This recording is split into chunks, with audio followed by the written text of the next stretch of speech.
All right, we'd like to, at 6 p.m., we'd like to welcome you all to our Riverdale City Council meeting for Tuesday, May 6th, 2025. Please let the record show that all members of the City Council are present, with Councilor Hawes joining us electronically. We also have members of the city staff as well as members of the public. For those of you out in the audience, we're glad there's so many here tonight. Just a reminder, we need everyone to please sign in on that roll out there so we have an accurate accounting of who was here tonight. With that, we will move on to our Pledge of Allegiance by Councilor Arnold. Everyone please rise and join me in the Pledge of Allegiance. I Pledge allegiance to the flag of the United States of America and to the republic for which it stands, one nation, under God, indivisible, with liberty and justice for all. Thank you. Thank you, Councilor Arnold. I have asked Councilor Richter if he would offer our invocation tonight. Father in heaven, we're grateful for the opportunity we have to meet together as a council and city government this night. We ask that Thy Spirit be with us as we discuss matters of the city, that we might do those things that would improve the lives of those residents who live here and those who visit our fine city. We're so grateful for our staff and especially our public safety officials and all that they do. Please continue to watch over them, keep them safe. Please continue to be with us and prompt us and guide us to do those things that would benefit and bring blessings to all those who visit our city. We pray for these things and do so in the name of Jesus Christ. Amen. Amen. Thank you, Councilor Richter. We'll now move on to public comment. This is an opportunity for you to address the City Council. You can come up to the microphone and share your ideas or concerns. No action will be taken on those on the comments. If you do approach the microphone, please state your name and the city in which you reside and try to limit your comments to 3 minutes. Seeing none, we'll move on to presentations and reports. We'll begin with the mayor's report. We were notified that we received 2 Ramp Easy grants, so kudos to Mr. Taylor and I think Miss Maragoni, whoever played a role in getting those. We got, I think, $2,000 for our Old Glory Days movie in the park and $2,000 for some senior center programming. So that is good. They had $80,000 to give out, and they gave out a total of about 44 awards. $2,000 is the most you can get on those. So good job. We appreciate you applying for those, and I'm sure our residents will enjoy the benefits of those services. Also, just kind of by way of information, interesting thing, last night at WACOG, they announced the new director of the Children's Justice Center in Ogden, and it is Scott Brinkman, our former chief here in Riverdale. So it'll be kind of nice to have a familiar face over there. I know our police department utilizes that facility, and anyway, he'll do a great job over there, and it was kind of fun to catch up with him for a few minutes, and anyway, so I don't know if you knew that. Did you know that? Okay. Yeah. Oh, yeah. Okay, well, that's good. And with that, that's all I have. So we'll move on to the City Council assignment reports.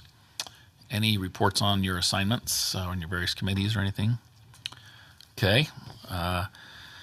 Next, we have a special recognition for an event that occurred at the community center, and we will turn some time over to Mr. Brooks for that. Thank you, Mayor.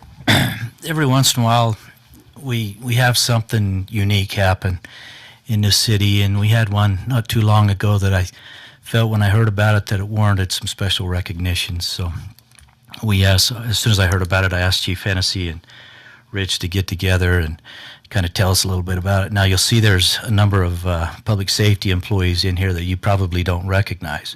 And there's also a reason for that. When this happened, our guys were actually on a call, if I recall correctly, and so they were gone. Ironically, we had an emergency situation up there at Rich's building. There happened to be a training taking place in our building just next door. So we were able to get some well-needed assistance there, but I think it's important to recognize our own people who started this whole thing, and luckily it turned out well. But I'll turn the time over to Matt, and he can explain the rest of that. Thank you, Mr. Brooks. Mayor, Council, I just wanted to, I don't want to take too much of the time, but this is one of those events that's worth noting, and definitely has a little pride in the city and the members that do what they do. Just to paint a picture, like Mr. Brooks said, our guys were out pretty busy. They were helping law enforcement search for, the engine company was searching for a lost individual on the river. Our ambulance was at the hospital dropping off a patient in preparation to return back to the station. And I'm sitting in the station, and there's a training going on with about 10 or 15 members from the county USAR team, the heavy rescue team, and they were getting trained on rope rescue operations. And as they're sitting in there with this training, getting ready to break for lunch, the tones drop in the station saying for a unconscious person over at the rec center, and CPR is in progress. That was the dispatch notes. So I jump up from my chair and I said, I'm going to head over there and see if I can help out. And I literally hobbled over there, if you've known my condition recently, as quick as I could, hobbled over there. And as I got over there, I saw we had 3 recreation workers, and they had jumped into action. They had pulled the AED off the wall. They'd initiated CPR, and they were in the process of getting this person patched up, ready for defibrillation.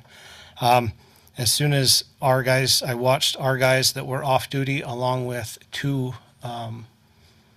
off-duty members of other organizations. One with Weber Fire District, and one is with Roy City Fire. And they jumped into action and immediately just started doing what they were doing. And I firmly believe that because of the actions of those individuals, the outcome of this patient has a positive success. The proactive of this city putting AEDs in strategic locations around the city has made a difference, at least in one person's life.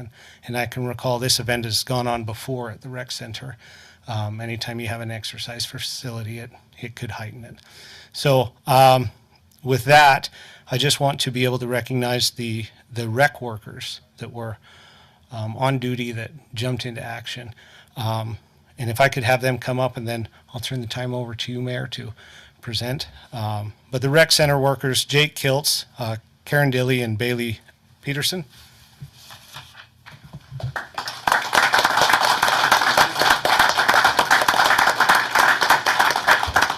And I'll ask the Riverdale off-duty guys, Casey Jeffries, Marcus Garcia, and Cordell Watts, and I've got a couple of them that are not here today. And then as well as the Weber Fire District firefighter, Christy Heyer, was off-duty in the training room and sprang into action. And she's supported here by her chiefs, Chief Clark and Chief Taylor. We also had a Roy City firefighter that was in the training that jumped into action, Hayden Phillips, but he was unable to make it today.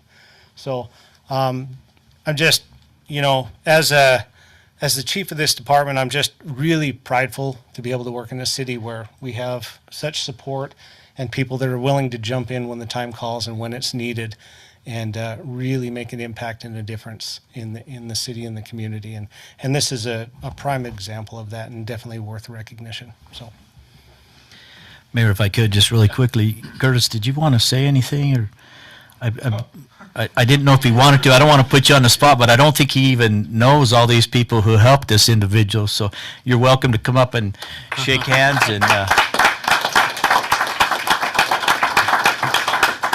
we have some certificates if you want to join the mayor there to hand those out. Appreciation, you bet. Come on up. Rich, you want to come up and get with your guys there?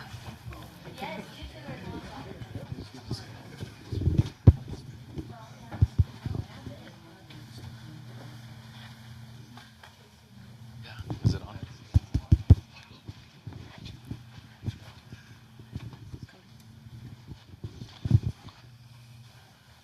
We'll have you stay up here for just a minute. Okay. So,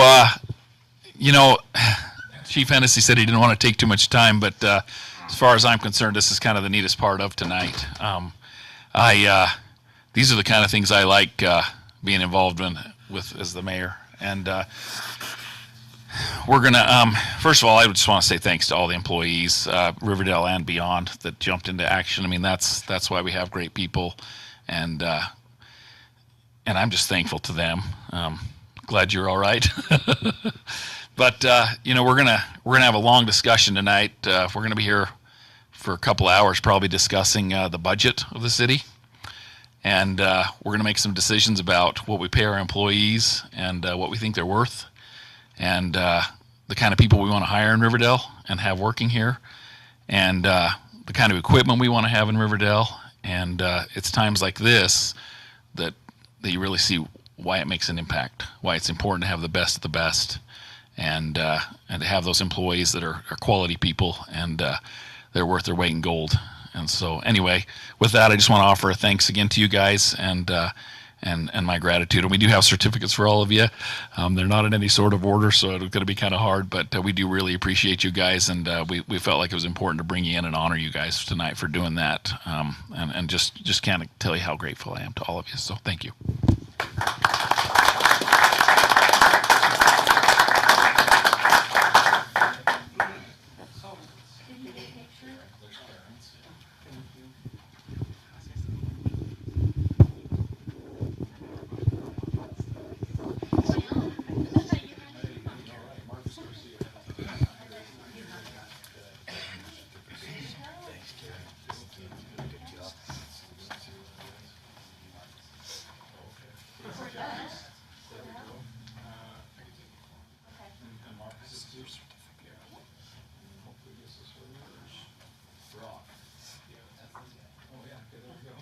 All right. All right, one more round of applause. Thank you.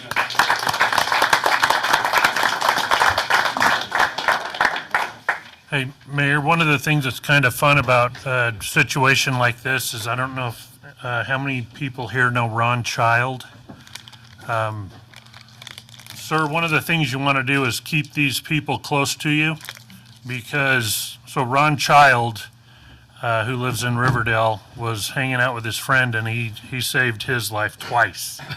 So you hang out with people, and you hang out with good people, they do good things. So we recognized Ron a couple of years ago we didn't recognize him for the first one. It was the second one. They're like, they're both still alive too. We missed one certificate, but we'll Yeah. we'll make sure we We'll get get that that, to yep. them, and we appreciate it. We don't want to, make that seem any less important, because we know you all contributed, and Yeah. we thank you, and we'll make sure we get that over to you. Thank you very much, and bringing your family with you, and they finally get to see some of the good work you do. What an honor that is. So thank you. Yep.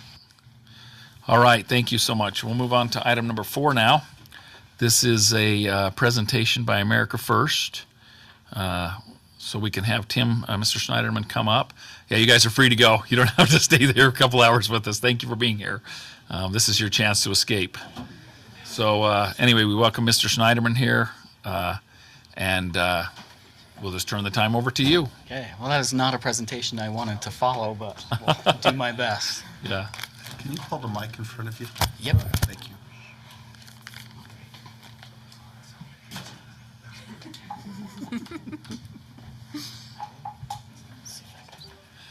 The owl is taking a beating tonight. Well, thank you, Mayor and Council, for having me today. I'm happy to report on where we're at on our project. So I brought a little presentation to show you some of the things. So We like presentations. So this is our corporate campus phase 1. This is the project that we are working on and what it will look like in the end. So with that, the first part of this project that we are working on is our parking garage. And so actually this is a video I wanted to show you. So we take some drone videos almost every week, and so I share our latest one with you. We've done a lot of the footings, working on foundations and piers for the parking garage that you can see there. Footings in the ground, the piers coming up, the columns to support the first floor of that. Also on site there, you can see all those metal poles and that crane. That's the piles and the pile driver that'll be working on the parking garage. So we had a little bit of a delay with the FAA grounding our cranes for about a month, but we've now since got our permits with the FAA and are proceeding. So crew is mobilizing back on site to drive those piles, and we'll be starting those piles on the parking garage within the next week. So we'll have some more pounding. Might be echoing through Riverdale again, but we appreciate your patience. The other major part of the project that is going on right now is the hillside retaining wall. I'm sure if you've driven on Riverdale, you've seen all the work that's going there. This is what it'll look like in the end, and this is where we're at today. So another video of this for you.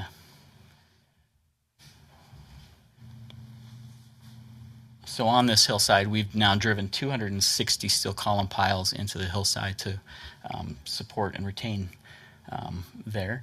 We've been working on a lot of grading and excavating of dirt and soil as we put it back and put a drainage system in to catch the springs that are in the side of that hill.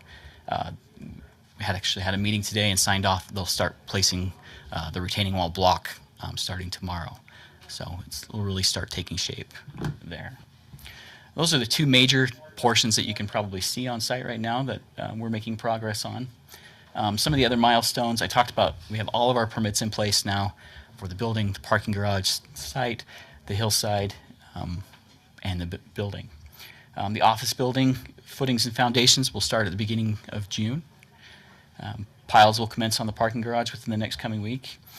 The roundabout, which I'm sure, Mayor, we're going to ask a question on anyway, is making good progress. We have Rocky Mountain Power finally on site, getting their work done. So they started Saturday, and they'll be pulling their new wire and new infrastructure so that we can get them out of the roundabout and get that paved and open here in the next, probably by the end of June. We're hoping to have that done.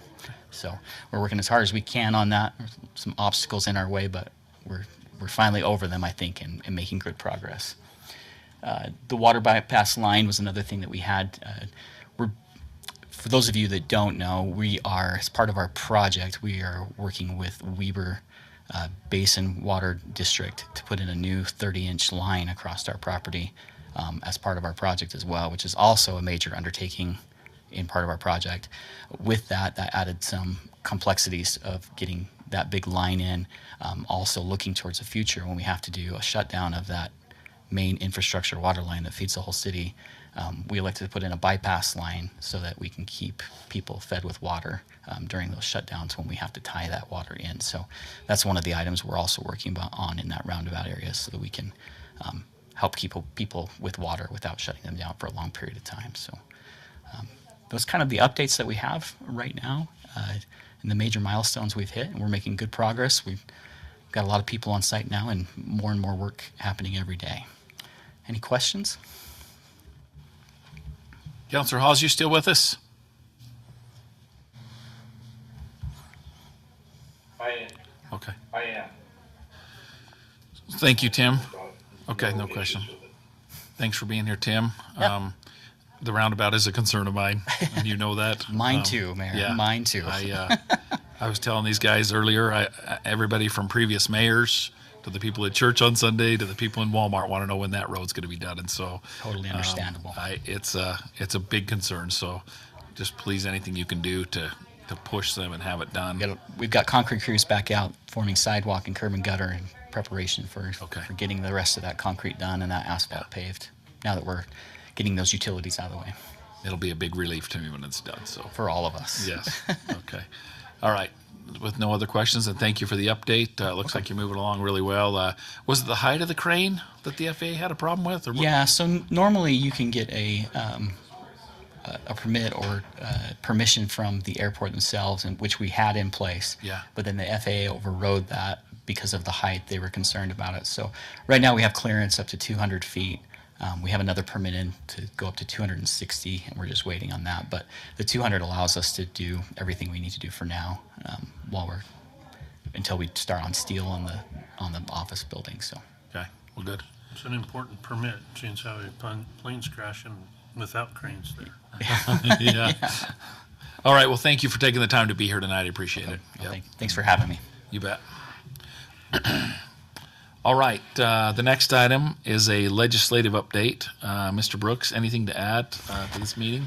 No, not really. And you should all have that now. I had Michelle send that out. I would have had it out I didn't want to send it in a pack because this pack was so big, and I was going to send it separately anyway. But I was waiting to get permission from the Utah League of Cities and Towns, and I got that over the weekend. So we're all good now.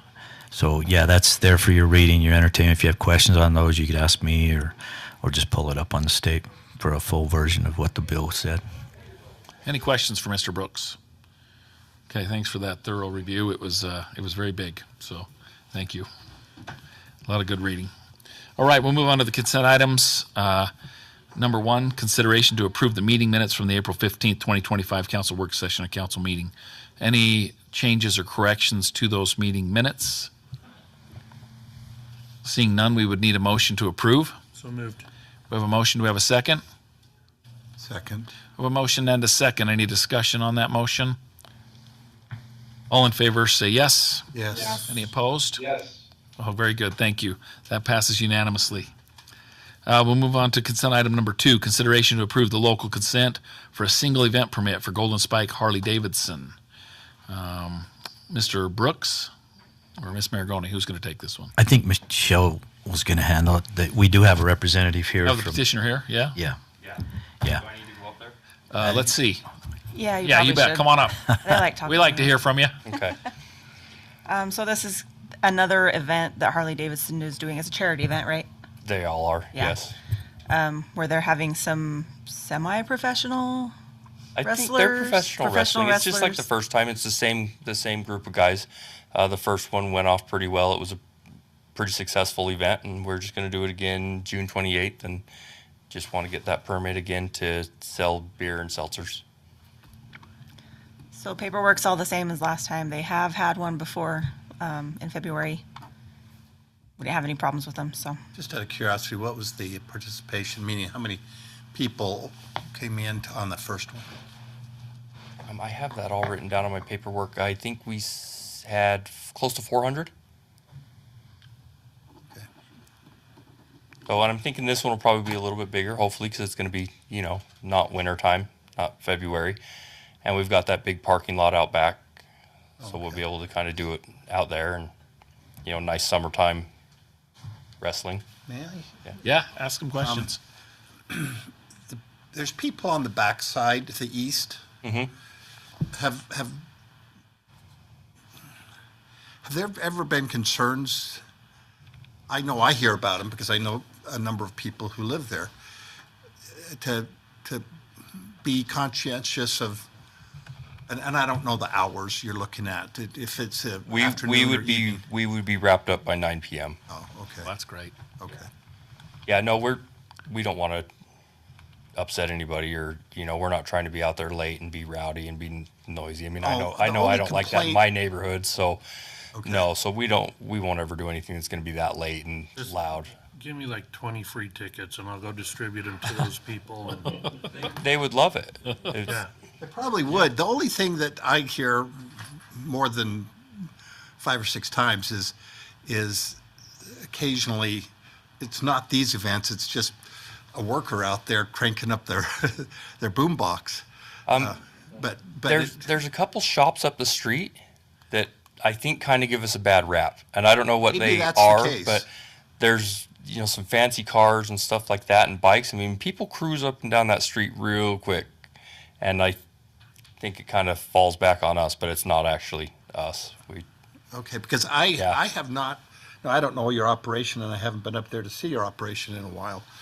But I haven't personally been aware of anything. It's just up there. Well, up Yeah. there is always going to be Harley. Yeah. Anyway. Councilor Arnold. So we used to have these kind of things happen with the park. And I walked the park twice, all of the houses, and I knocked every single door along the entire park. And it was crazy, the difference, because you'd go to one house, knock on the door, and they'd be like, everything's so loud, it's driving me crazy, I don't want it, it's terrible. You go to the next house, they're like, rock on, that's so Yeah. awesome. So, the thing is, we want you guys here. You guys are doing great things, and it's like, I happen to be the bishop of that ward, so if they have a problem, they can bring it to me on the city council, the bishop, and I'll just tell them, too bad. Tell them to stop in one day and just Right. see us and meet us. That's what I mean, I'm we're, saying. If you yeah, got tickets, just, yeah. they'll come and see and they'll be happy. What is your position there? I'm the sales manager. I'll come and see you, Yeah. Yeah, come see but us. not as a customer, as a. No, that's totally fine. Yeah. No, I mean, we try to do anything we can to, I mean, for the community, to bring people in. I mean, we always do a trunk or treat every year, bring Sure. kids, and that's always fun. And just whatever we can, just we're not like big bad bikers. We're just normal people who like motorcycles. Keep the big bad biker rap. It's okay. Yeah. That's good. Any other questions or comments? I'll just say I appreciate you being done by 9. I think that Oh, yeah. that puts a lot Yeah. of us at ease. Ish. 9. That's fine. Yeah, no, 9 I is don't want to stay any later than that anyway. That's already a long day for me. fine. Okay. With that, we would need a motion to approve that item. So moved. We have a motion. We have a second. Second. Motion and a second. Any discussion on that? All in favor, say yes. Yes. Yes. Any opposed? That passes unanimously. All right. There you go. Another Okay. one. Another All right. permit. I'll get Okay. your signed consent tomorrow. Okay, Or perfect. whenever you can come in. Yeah, thank you. Thanks for Thank you, coming in. everybody.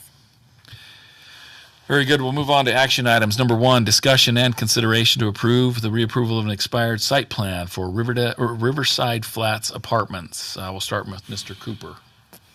Thank you, Mayor. We do have Mr. Chris Hatch here. He has the long history of this project, and so if you have questions for him, we'll invite him up after my short-ish presentation. It looks like Michelle's getting that up right now. Okay. So while she's getting that up, this is the reapproval of a site plan. Let me explain why we're at this point. This site plan was, and there's 2 separate projects, the north side and the south side. I'll show you that here on a map. This project was approved by the council in 2023.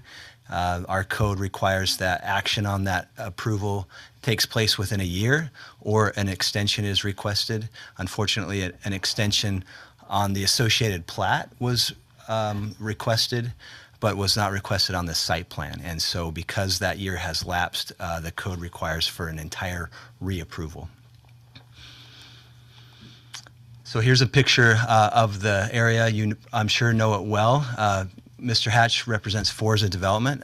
There's a myriad of property ownership. He can get into that if you have any questions about that. But for the sake of this discussion, Forza is the developer representing the project and will take responsibility for its completion. As I mentioned, it did originally receive a conditional use permit back in its original approval. The subdivision was approved and then extended, now expired, and then this site plan was approved and now expired. It's a little over 6 acres, both on the north side and the south side. The north project has 42 units. The south project has 152 units. I've listed some of the elements of the design that we can get into if you have any questions and what our code review is when we look at general site plans. We'll probably refer to this picture a couple of times and this one as well as we get along with the presentation and your questions. Here's the approved elevations. So this went through DRC as well, and this is the elevation of both the north and the south. They have a similar look and feel. If you go back to the site plan, you can kind of see how those individual buildings are laid out around the parking with the interior amenities to service them. And then on the north side, it has a similar look and feel. And so the idea was for it to feel like one cohesive project, even though there's a street that separates the two.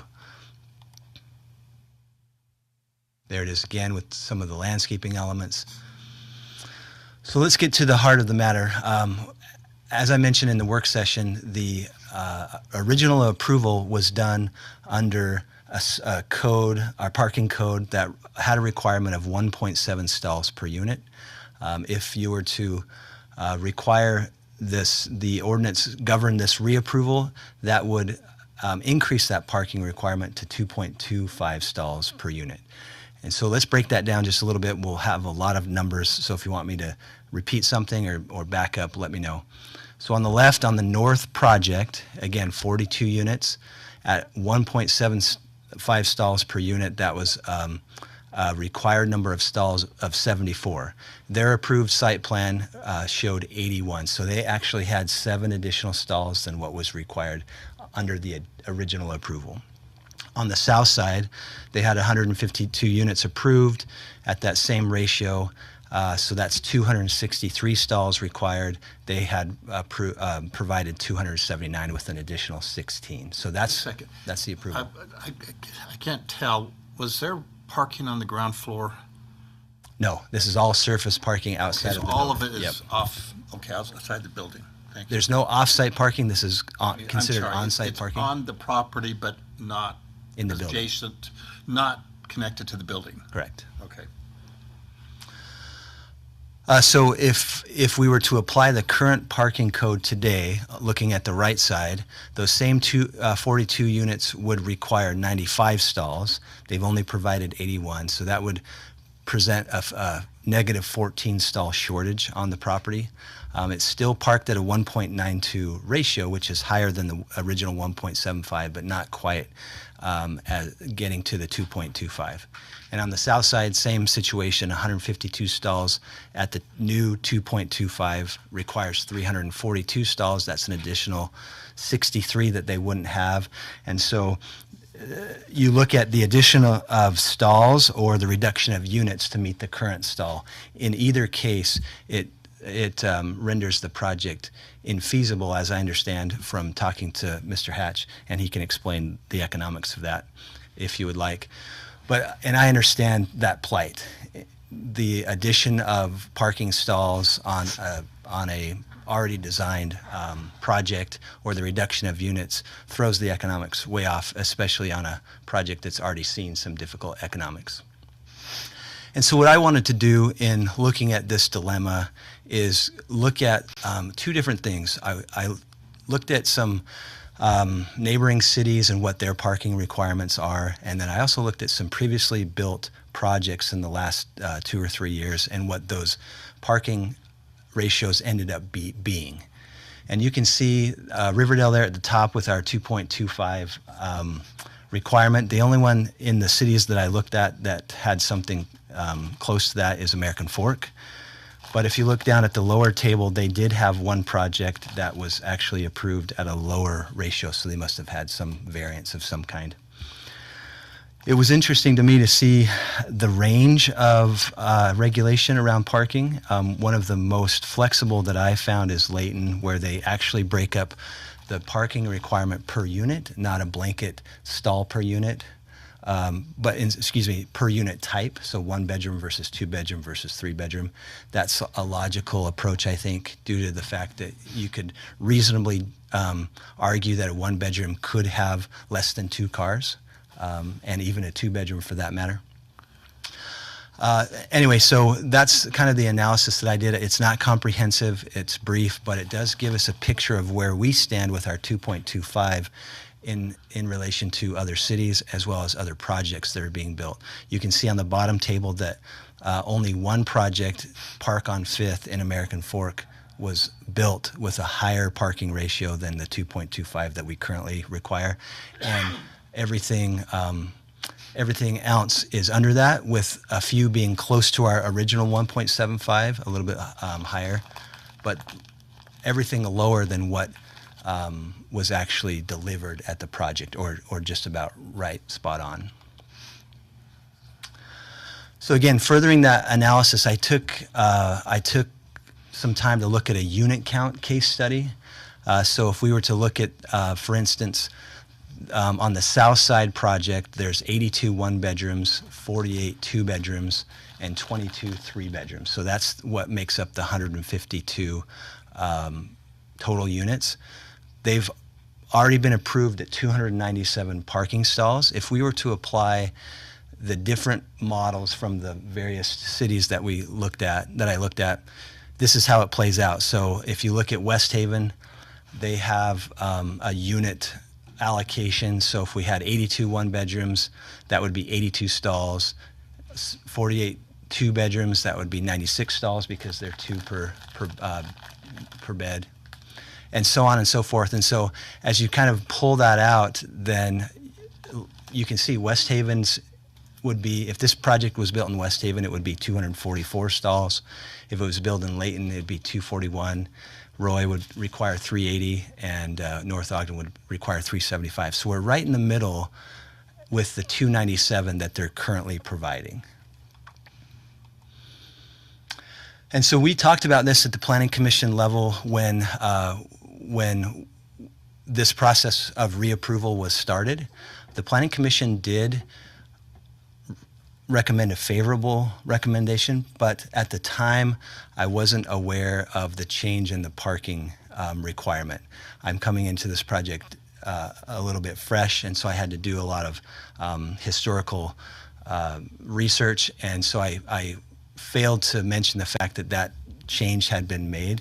And so the Planning Commission was not privy to that information, and I asked them after they had made the approval and I realized that we had moved on, if they would have made that recommendation had they known that. And they were a little hesitant to say that they would have. It wasn't a hard no, but they were hesitant without further discussion to say that they would make the same recommendation. So before I give you a staff recommendation based on our research, if I can, because this does have some historical relevance and has an impact on precedent setting potentially, or other projects that might be in the works or coming down the pipeline, I just want to talk about some considerations that you might have as you think about how to decide on an action tonight. So for many decades, the way that our cities have taken shape is really around the car. And there's some pluses and minuses to that. Our land has been developed essentially around the automobile. And so I showed this to the Planning Commission. Some of you might have seen this. This is Denver, downtown Denver, between 1922 and 1930, when the car was a new thing, relatively speaking. And if you zoomed in, you can see streets, you can see cars, you can see people, but primarily there were buildings built for density and for access. If you fast forward to the middle of the 70s, this is the same area. So the key there is that tower in the middle. So this is the same image relatively, but a completely different area, because the car had taken priority in the same part of town. And so they demolished acres and acres and acres of buildings to make way for parking lots to service taller and taller buildings. Is that good? Is that bad? I'm not making a judgment call. I'm just giving one example of how parking and how the car and the automobile has taken over the focus of how our cities are created. So let's look at Riverdale. This is Riverdale in '97. There are other maps that show a greater comparison between then and now, but the maps are too difficult to read. So '97 is the best map I could get. And you can see there, that's the middle of town, and you can start to see how Riverdale Road is developing from agricultural land to retail, which back in those days especially came with large parking lots that sat out in the front of the store. Compare that to now, you can even see how much further we've come, especially along Riverdale Road, with some of that automobile-focused development pattern that has concentrated around the main corridor. Again, I'm not saying good or bad. I'm saying that we're not as bad as Denver potentially, but every city is kind of subject to this automobile-focused development pattern. And so, as part of this consideration, really, there's a choice that you have to make. You could deny the application for reapproval based on the fact that it doesn't meet our current code today. You could approve it under the idea that it was originally approved, it exceeded that ordinance then, although it doesn't meet the current ordinance now, and you could chalk that up as a technicality. We could amend the code. We could belay this request and amend the code so that this request could be compliant. And so I thought about that and asked, if we should do that, what should we be looking at? And I've thrown some suggestions here. what data has really informed our current code? How did we get from 1.75 to 2.25? How did we even get to 1.75? What's the rationale behind those? And is a blanket application of those numbers and those regulations smart to do over the entire city? Is there a regional approach? Is there a neighborhood approach that we can take? For instance, in this case, because this project is at the corner essentially of 744, there is no on-street parking.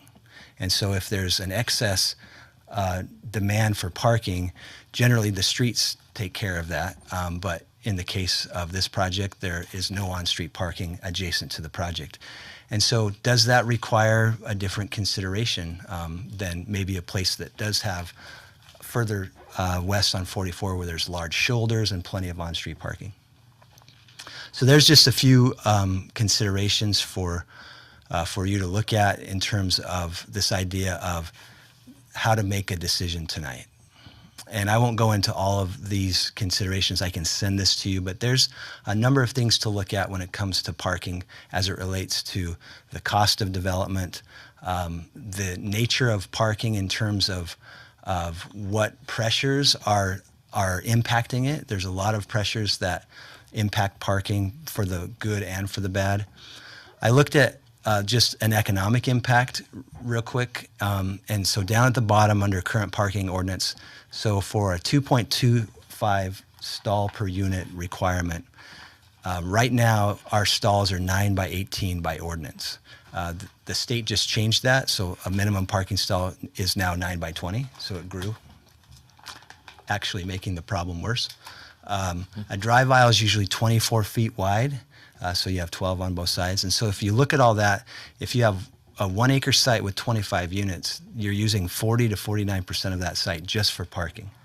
And so the question is that a development pattern that we want to perpetuate? Is that something that is going to bring about the vision and the goals of the city, where we use almost 50% of our land for parking?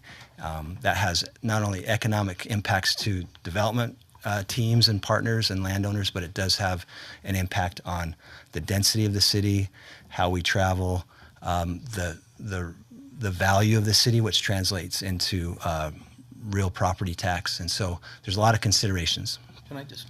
Yeah.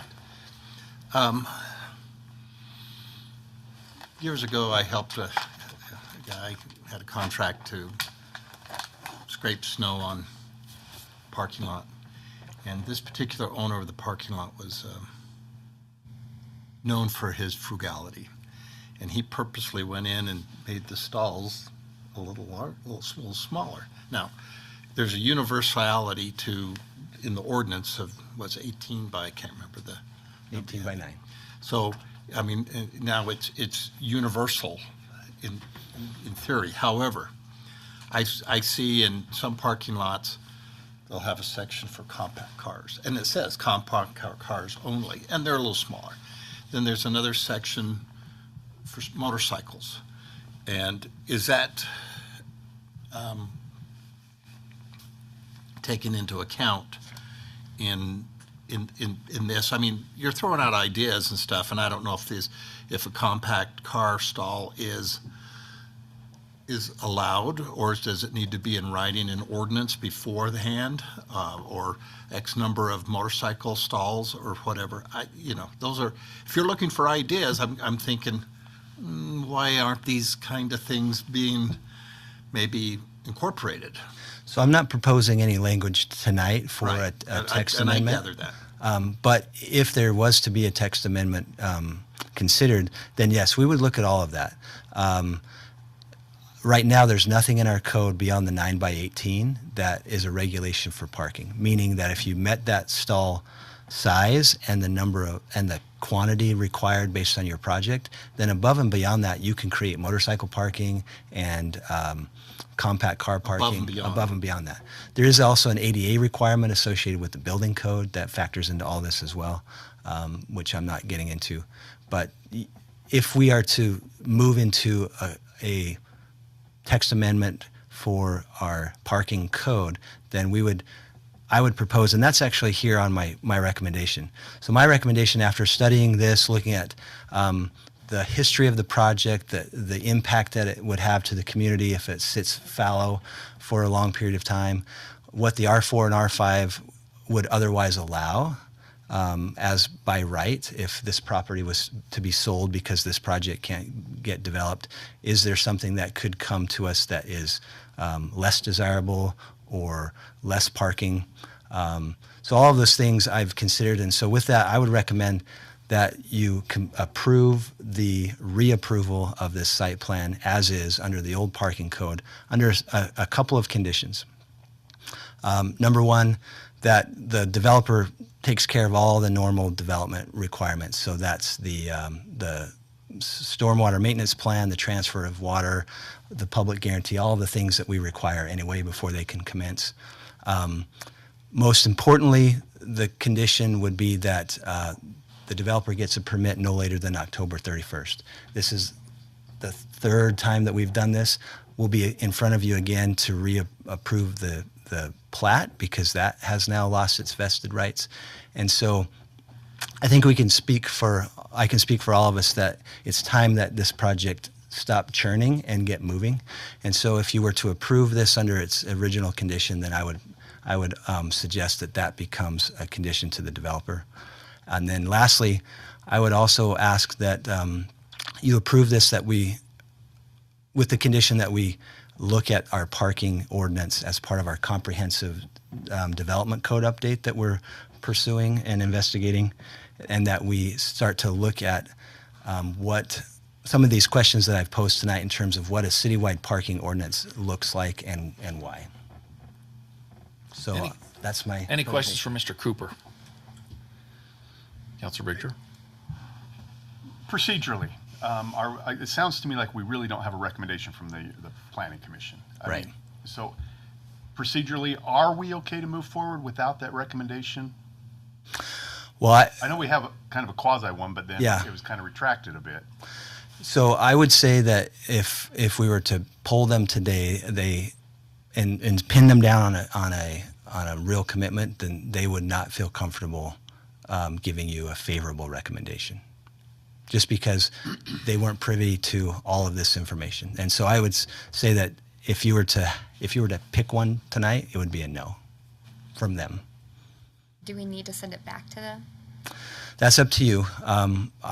After talking with them, they didn't feel like that it was necessary because ultimately you can do anything you want, regardless of what they want. Steve might have a different thought. Well, and that just by the nature of the request here, it's going to come back to you guys. I don't think they really can when they follow their. I mean, they have some strict formats that they follow, and this wouldn't fit, and so they'd have to deny it, but still maybe pass it on just for this exact reason. Because ultimately it's going to come down to you guys because we are deviating a little bit. I can give you a little bit of feedback on the 2.25. Brandon and I have talked about this, and I really think in reality we need to go down the path of, say, a Layton where we're looking at, because let's say every one of these were just single bedrooms. The 2.25 would be excessive in that situation. We need to be doing it like you put a certain amount for single bedrooms, double bedrooms, triple bedrooms, and things like that. That's the right way to do it, and it's probably the most fair and the most equitable. At that time, when we looked at this before, we were getting bombarded. We had Chris's development coming in. We had all kinds of them. This was maybe mid-COVID or something like that. And we knew what we had was too small, but we didn't know what to go up to. And so my directions to Mike at that time is, I want you to find one of the most liberal that you could find, and that's probably what he did, is he found American Forks. And that's how we ended up with the 2.25. That was not studied. It wasn't thought out that much. It was more of just a stopgap measure until we had time to look at it, which we intended on doing, and it's just never happened. But we did go up to the maximum amount just to protect ourselves, rather than do it like a moratorium or something like that. That's why that happened. But we didn't study it. I mean, that's just what it was. We did find a couple cities that had the 2.25. Most of them were less than that, even back then. Councilor Arnold? So we're way out of the scope of the agenda because we're not talking about the ordinance. That should have been on here because all we're talking about is a site plan. We don't have the authority to bypass the ordinance to just say, yeah, we're going to do it this time. what we should do is table this or send it back to the planning commission, get the parking ordinance here with that 1-bedroom, 2-bedroom, 3-bedroom language, and say, we're going to try and put something together with an ordinance that works for the project, keep going forward with the project because we're going to make something work. But tonight, just to say, we're going to bypass the ordinance, we don't have the authority to do that. I mean, that's, Well, we do. no, we don't. If somebody sues us, that's, mean, yeah, that's, but that's it puts exactly, us at that's risk, exactly but we what do. happened. That's exactly what happened with Katrubis, Yeah. is we didn't follow the ordinance, we But lost, technically we do. but we That's what I'm don't, saying. unless somebody sues us. I'm having a hard time picturing where the 77 extra cars are going to magically go to 100 plus extra cars. Especially in the winter. Especially in that spot with the winter, with, I mean, thinking of old glory days in the parade, and suddenly we're trying to get 100 cars off of the road with nowhere to go. I'm having a really hard time picturing that. So I know you don't like the 2.25, but having lived in a lot of apartment buildings and townhome communities, parking is always a disaster. We were all on board when they changed the parking thing. We liked it. And when we talked about it with the townhomes over there, they even increased theirs for us because it is a big concern. And especially right there where we have the retirement home. So if there's no parking right there on that end of 700 by the river, then are we going to have cars trying to park in front of the retirement home and then have safety issues there because there's no parking, or parking all the way up, like you said, all the way up 4,400 where, we increase pedestrian traffic. If this was a low income where maybe these numbers for parking actually make sense, it would be easier to, I think, approve it. But I think we need to talk realistically about, there's a chance that there would be 77 to 150 something cars without a parking spot. There's a chance of it. I'm not sure I follow that. Well, you said that with the new code, they're short 77 between the two lots. But that's that's not taking into account if there's 3 grown adults or even 6 grown adults living in a 3-bedroom apartment, and now you've got anywhere from 0 to 6 cars for each of those units. So And that's the what math makes- is really hard. That's what makes because we this don't very know, difficult, right? because Yeah. a 1-bedroom could have no cars, Yeah. or it could have 3 cars. Yeah.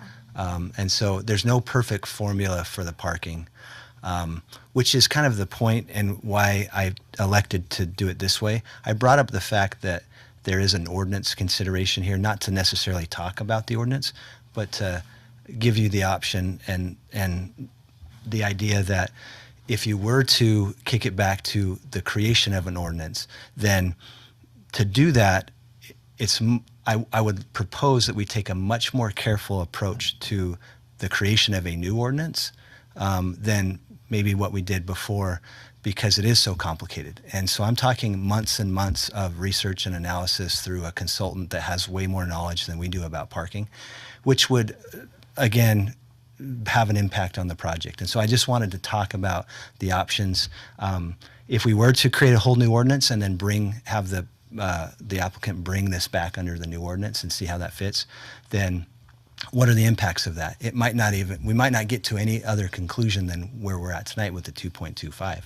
So it's complicated. I just wanted to give you all the options, not to get off on a tangent about creating an ordinance because we're not there. Well, and the proper method to handle this is the Board of Adjustments.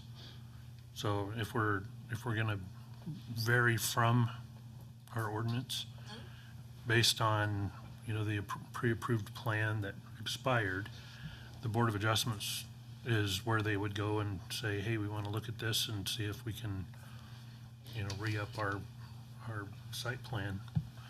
The Board of Adjustments is I don't even know if we've used it in. We don't have one anymore. It's the ombudsman, right? No, we still have one? We still have it. It's But it's- it's just an individual. It's not a board. attorney kind of It's thing. called the Appeal Authority, and I didn't elect to go that route because of 2 reasons. One, this is a reapproval of an original approval, and secondly is that the Appeal Authority only looks at whether or not the correct decision was made, right? And so if you were to say we're going to decide tonight to stick with the because it is a reapproval and we're going to decide to stick to the current ordinance, then the appeal authority would not deem that as the wrong choice and turn it down. And so I just didn't feel like it was an appropriate route because they're just looking at the effectiveness of your decision. Well, and I've been on the Board of Adjustments when somebody was out of the setbacks, and the appropriate authority would have said, no, tear your house down. And they went to the Board of Adjustments and said, it's over a foot, you're fine, we'll let it go this time, kind of thing. So it's a little more than just looking at the appeal, from my experience with the Board of Adjustments. So, but I just think, I just don't think we have the authority to go past the ordinance. Counselor Stevens? Let me make sure I understand what you're asking for tonight. Is this truly, I know this is as you explained, it's a reappointment of how'd you describe that again? The reapproval. Reapproval. But this is really asking for a variance on the ordinance right now. Is that a fair way to assess it? A variance?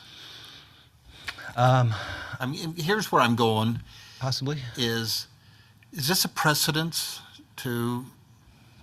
or is it only because we're considering it because it was previously approved? Anyway, I get nervous about possibly setting precedents. Yeah, I get it. The only, like I said, the only real reason why we didn't take a different route is because it was previously approved. It exceeded the original approval. And if it wasn't for the technical language in our code that says it's only good for a year, this project wouldn't be here tonight. And so for that reason, I thought I'd bring it up. Because the other alternatives are difficult and long, and if that's important to the council in terms of the effect that might have on the project, I wanted to have that discussion. And one of the comments that caught my attention as Mr. Cooper was talking was what might occur if we don't approve this. And I mean, it's a good question. Precedence is something we're always worried about, but I have serious concerns about what might happen. Councilor Arnold's great at always reminding us when we make this change to this zoning. You always have to remember that the person that's in front of us right now might not be the person that eventually does the project. And so I have serious concerns about where that could end up. And Chris, do you want to come and address the council for just a minute, or and just kind of just share a little bit about your participation in the project and where you're at? And Yeah, you bet. I'm Chris Hatch. I'm from Salt Lake City. Thanks for having me. That was the coolest presentation I've ever seen at any city meeting I've ever been to in my entire life. That was amazing. So that was a great way to start the meeting. It's better than this. We've been involved with the property, I think, for 5 years now.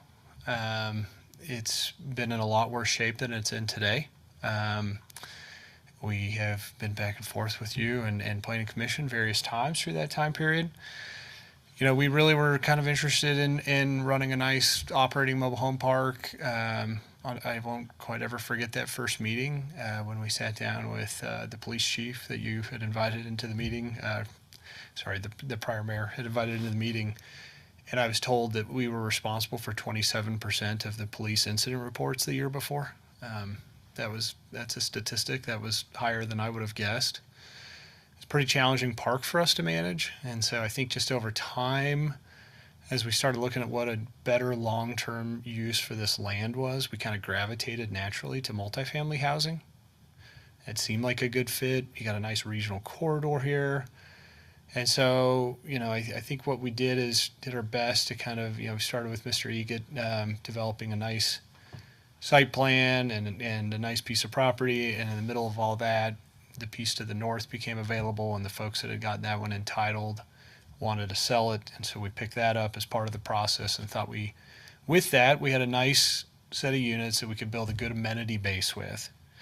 And you totally understand your point, Councilor Hanson, that sometimes the multifamily housing communities you go into, there's intense parking problems, and you can usually see them really quickly. And one of the things is trying to hit that critical unit count so that you can deliver a really good amenity base and provide really first-class management. And so I think on any of these projects, and you were pointed out really well, Brandon, as well, like it's very difficult to solve exactly how many parking stalls you really need for these units. And so I think it's as critical of having a good management company in place as anything else.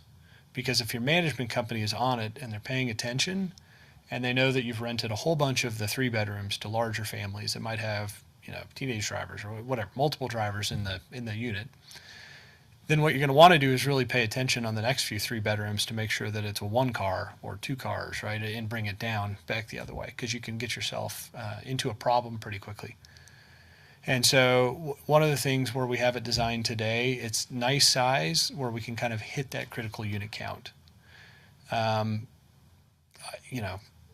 It's, I don't know if it's quite an egg on face moment. It's a little bit frustrating to us that we're back in front of you asking for an approval. I would have much preferred to have a project built at this point.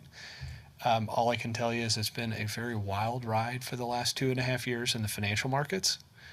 It's been a very, difficult proposition. And back to your point, originally when it came into place, Mr. Brooks, right, you were pointing out you were getting hit left and right with applications and plan projects. And my guess is those have come down and probably screeched more or less to a halt. And that's because it's still very difficult to build these projects. It's highly difficult. I feel like we can get this one done with the plan that's in place. If we deviate back and have to go look at it and rework it, we'll have to go rework those numbers, but it doesn't work today. I know that. So we'd have to look at that. We'd have to determine, does it work in a few years, or do we just need to scrap this whole thing, pivot? Do we need to go back? Do we need to try something else, right? And maybe that's what we need to do. Don't know. So, but we really like the project. I can tell you we are fully committed to getting it done. I don't know what might help you to hear from me. I'm not sure. But I don't know if you have any questions or if there's anything I can help you with. We appreciate you taking the time to be here tonight. Does anybody, including Mr. Hawes, have any questions for Mr. Hatch?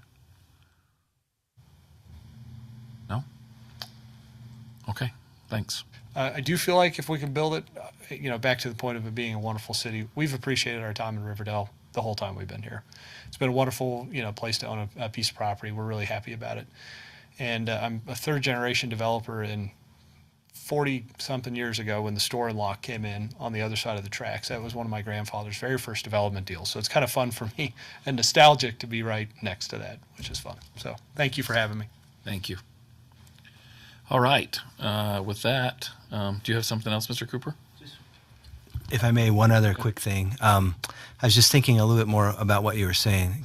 And if we look at the 1.75 comparative to that bottom chart there, I think you could feel comfortable knowing that even at that number, you were still within, I would say, the average without doing quick math in my head. Maybe above average if you're looking at the other projects that were contemporary to the approval of this one. And so as you're saying that there's 77 cars potentially unaccounted for, I think at the 1.75, we were leading the market in terms of that parking ratio. They're providing 1.83 and 1.92 respectively. So they're even above the average that we were above back when we had that regulation.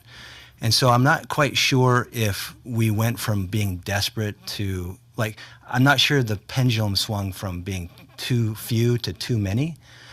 I think it was in the middle more and then swinging to too many. And I'm not saying 2.25 is too many. In general, I'm saying 2.25 for this project doesn't work because of the way it's been previously approved. And that's the caveat that I think brings us here today to look at a reapproval.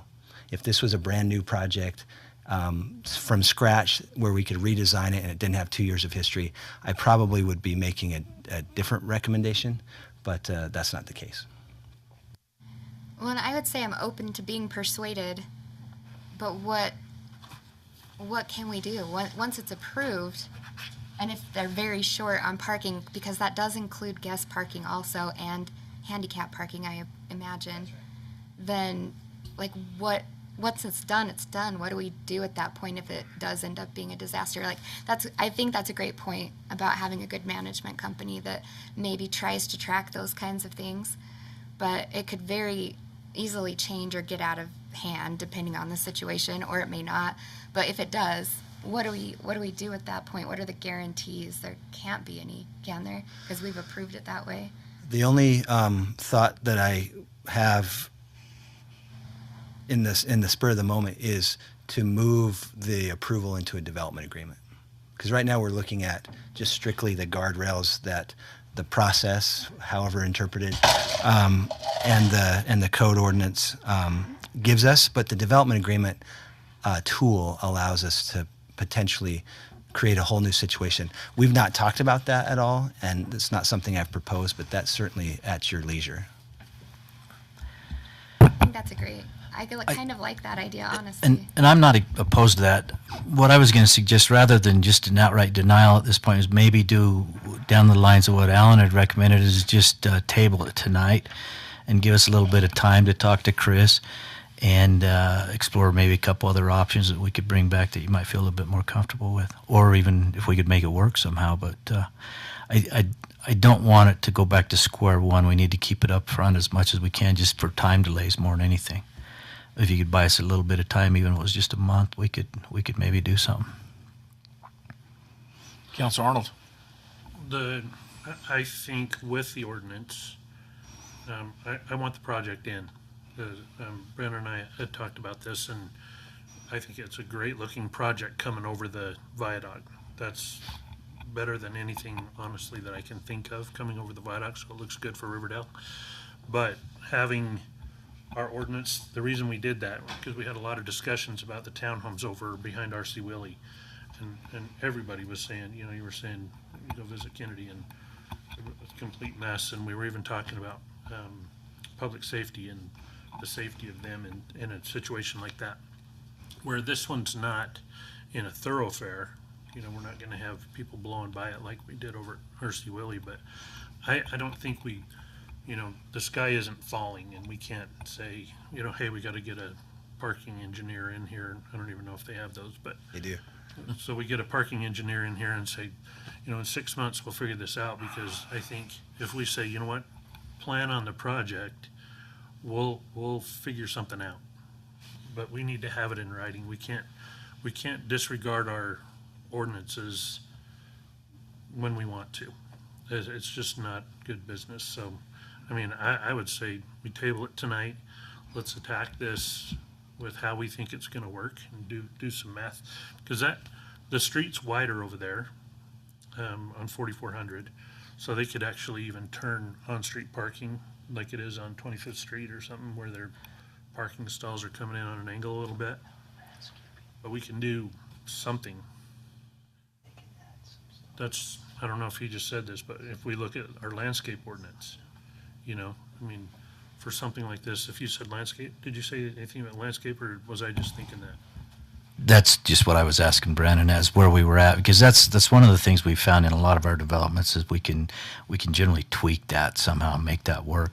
And I don't know how much effort we put into that. I just don't remember. That was one of the things. One of the things we talked about is we can have stamped concrete Right. instead of whatever. Right. And if we can make That that counts into as your parking, why can't we landscaping. do that? Correct. So Let's they make this work. they did that, John wants- and there's a big dog park in the middle, and it's large, and so their designers looked at maybe changing some of that. That affected the landscape ordinance, so they can add 16 more stalls and still meet the landscaping requirement. They've already done stamped concrete on the frontage and things to meet the original landscape ordinance. So that was explored. It just wasn't enough. I can't remember the number, but the deficit is, I think, How far is it 70 to come over stalls. here? And yet, you walk underneath Riverdale Road, and you have our whole lawn over here for dog park, or something.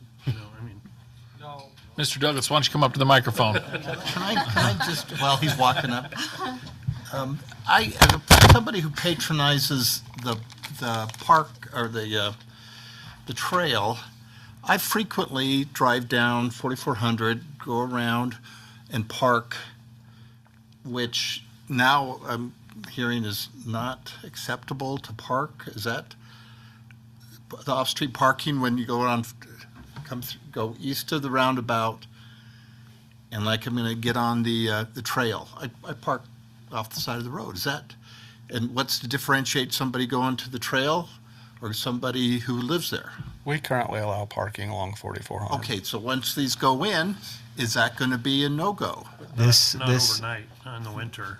This site plan shows, it's hard to tell on this, but I believe part of their proposal redlined at least part of 4400 that's in front of their site, Has parking on it? or red curbed it. Sorry. Red curb. This, or just on the north side, right? Is it just in front, or is I thought it was in front on of both Garth's sides. property? Is that going to be no-go? I don't know if it's on the Garth side. I think it's on the north side and the south side of 44. Just Line of sight when they turn in and out and stuff like that, because it's going to be tighter. I was just going to mention that when you start talking about doing different types of parking, like angled parking, that keep in mind that we have bike lanes there on both sides of that property. And you Mike need to Staten's really. not here. Get rid of those. I ride my bike. Now, because we are at the point that we are, and that this is a reapproval, there is the option of re-envisioning the site entirely. Obviously, that has impacts to the applicant today, but it is at your discretion to use the tools available to you if you feel like there's an entirely different vision for this site. Now, it's privately owned, and so the owners may not agree with your vision, but I just wanted to put that out there that you're under no obligation to do this. And if you wanted something entirely different, that could happen here under the R4, R5, then you have the ability to see that through. Councilor Arnold. The guys with the townhomes over behind R.C. Willey, they went on their own and reshaped the whole thing, and they even came back and said, we like our project better now, kind of in the same boat we were in now, that we're in here. They went back and re-envisioned what they did, and they came back with us with a better project that they said that they even liked better. So, I mean, if we table it, maybe, you can look at it, and we look at it from our end, we try to see how it works. But I just don't see how we go, not today, We changed this, but we're not going to stand by what we said today. One thing I would just say about townhomes versus apartments is that a townhome meets the parking regulation internally. Yeah, I'm saying the way they drew it, because it was visitor parking, I think it was the main thing. Right. On the other We one? added like 22 stalls or something like that. So they actually took more property up in the north corner and added that. And so in terms of the impact on the land use, it's significantly different. If you looked at their original site plan and the revision to this site plan and what this would have to revise to meet the ordinance, it would completely blow the land use ratios because townhomes park the requirement inside the building. That's why structured parking is such a perfect solution for the parking dilemma, but it's the most expensive and generally can't be paid for. Surface parking in a multifamily scenario, which 2.25 is the only one that multifamily is the only one that 2.25 applies to. It's a totally different ratio for attached or detached single-family homes. That's why it's such a hard decision on multifamily.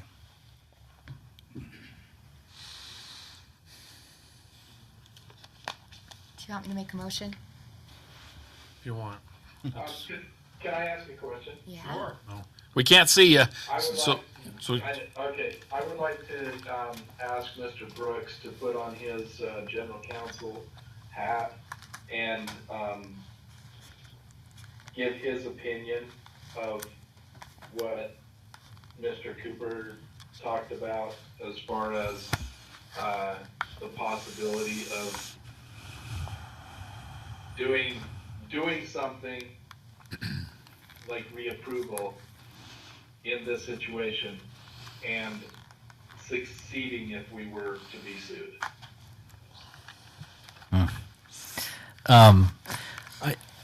councils have a lot of discretion, and you do have a lot of power, and you can do things, but whether or not it's good practice, I would say it's not. And so I wouldn't recommend that we did do it. Whether or not you could, I would say, yeah, you could do it. But it is risky. We always take that risk if we go outside the boundaries. So I don't think it's good practice. That's why I kind of recommended let's just take another look at this and see if we can't come up with something else. That's what we did on that last one, Alan. That meeting wasn't quite as nice as this one, but we sat down, met with them, and we went back and forth, and we were able to come up with a solution that worked in the end, because we didn't want to do those kind of things, and I don't think it's good practice that we ever do it. So you always run that risk. Who's going to sue you? I mean, I can only think of one, and it would be that same one, because they altered their plan as a result of this, and so they could have some standing. Other than that, I don't know anybody that would or why they would. So I think the risk of us getting sued would be low, but it is there, and I don't know that we would win, to be honest with you. Probably not. So does that answer? Yeah, that answers my question. Thank you, Mr. Brooks. One other thing I wanted to mention was I did look up the ordinance, and the ordinance was passed in April of 2023. And this wasn't approved until August of 23. So I'm just wondering, was it because this had already been, the permits had already been submitted, or plans had already been submitted, and things were going along that they were not required to do the two and a quarter, even though by the time they got approved, it was 2 1/4? Yeah, go ahead. I saw that same thing, and I called Mike to see if I could piece together the history, and he hasn't gotten back to me, so I'm not sure. If I recall, it's because they had made the submittal, and then I think you could ask for a delay or something, or they had 6 months or something. There was something in there that applied to them that we hadn't seen before, but it was a way for them to buy additional time. Yeah, once you're vested with your application, your land use application, then those ordinance that churn during that period don't apply. It's only at the time of vesting. And so I would assume that was the case. Mr. Cooper, would you check your microphone, make sure it's on, please? It's on. Okay, any other comments or questions? Then someone needs to make a motion of some sort.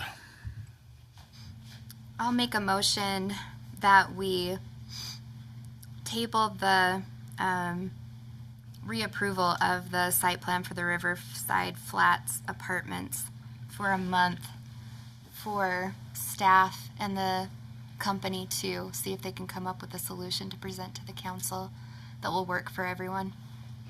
Okay, we have a motion. Councilor I Arnold? would second with an amendment to that, to have the staff look at the parking ordinance to see what we could do in that month as well, if that would be agreeable. I don't mind. I don't think that'll be enough time to look at it, but I don't mind adding that. It won't be. I'm okay You know with what, that. you get paid to do this stuff. Mr. Cooper is very sharp, so Yeah. I hope you can tell that. What you've seen tonight represents 2 months' worth of work. Yeah, we were in St. George for 2 weeks. I don't mind giving it more time on the table if we need to. I thought we were limited now, though. Wasn't there some new thing that came out that we could only table something for so long? Yeah, and I don't know that Chris is in the position that we want to postpone this too much. Give us a month. Let's take a look at it. We can at least have some kind of an answer to come back into, if not even sooner than that, if we can. But Okay, we have a motion and a second with an amendment, and the motion is okay with that amendment. Any other discussion on that motion? Ms. Maragoni, will you please poll the council? Counselor Stevens? Yes. Counselor Arnold? Yes. Counselor Hawes? Yes. Counselor Richter? Yes. Counselor Henson? Yes. All right, the item is now tabled. You know what, we could even add to the ordinance that if it's been approved before, that we can revisit that. That can be in the ordinance. I wouldn't want to do that now. That's Now, almost I mean, digging it'd us be another like- hole. So, Chris, can you get up and see us here in the near future? We'll sit down and visit. Thank you. Okay. Thank you. Thanks. Thanks for being here. All right. We'll move on to item number 2, consideration of resolution 2025-13, amending the volunteer coaching policy. Mr. Brooks. As I explained this in the pre-planning meeting here, we passed this policy just a month or two ago, and there's been a change in state law since then. It requires us to do these on a more regular basis. We've been doing this by practice anyway, and that's probably why that slipped our minds. But there's just one slight amendment. I think I highlighted it in there. It's just to require those background checks at least every year. So that's all it is. It just is a new addition to that. Any questions for Mr. Taylor on this item? Councilor Arnold. Move to approve resolution 2025-13, amending the volunteer coaching policy as stated within the packet. We have a motion. Do we have a second? Second. Motion and a second. Any discussion on that motion? Ms. Maragoni, please poll the council. Counselor Haas, Yes. Counselor Arnold, Yes. Counselor Hanson, Yes. Counselor Richter, Yes. Counselor Stevens. Yes. All right, that passes unanimously. Very good. We'll move on to item number 3. Consideration of resolution 2025-14, approving a ramp funding agreement between Weber County and Riverdale City. Ms. Maragoni. So, sorry, I was eating candy. The last one went really fast. This is the agreement that Weber County requires to have signed to accept the funds. The reason that this one is brought to council and the other one that Rich did wasn't, was just because the amount. His was for Old Glory Days, which is something we were already going to pay for. We always do, so it was kind of an extra. Where this is something that would be added in. So they've given us about $40,000, just under that, to do the project. And then we would pay the other half of it. There's also some other funding that I'm going to pursue for this if you approved it for in the fall. That would give us a little bit more. Okay. Any questions for Ms. Maragoni on this item? Councilor Arnold. Move to approve resolution 2025-14 as stated within the packet. We have a motion. Do we have a second? Second. We have a motion and a second. Any discussion on this item? Ms. Maragoni, please poll the council. Counselor Hanson, Yes. Counselor Stevens, Yes. Counselor Richter, Yes. Counselor Arnold, Yes. Counselor Haas. Yes. Thank you. And thanks, Ms. Maragoni, for leading out on that and showing us that Riverdale can get some ramp money if we put our minds to it. So thank you. Rich got some too. I know. Okay, number 4, discussion and action concerning the roof bids, which came in over budget. Mr. Douglas.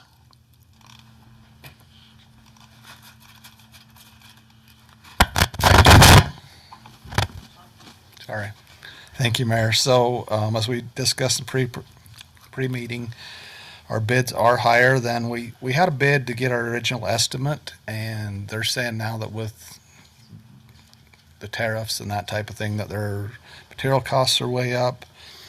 So we budgeted $40,000 for the fire department roof. The current bid is $54,692, and we budgeted $75,000 for the community center roof, and the current bid is $91,450. It is still by far lower than the other 2 bids that we received on it.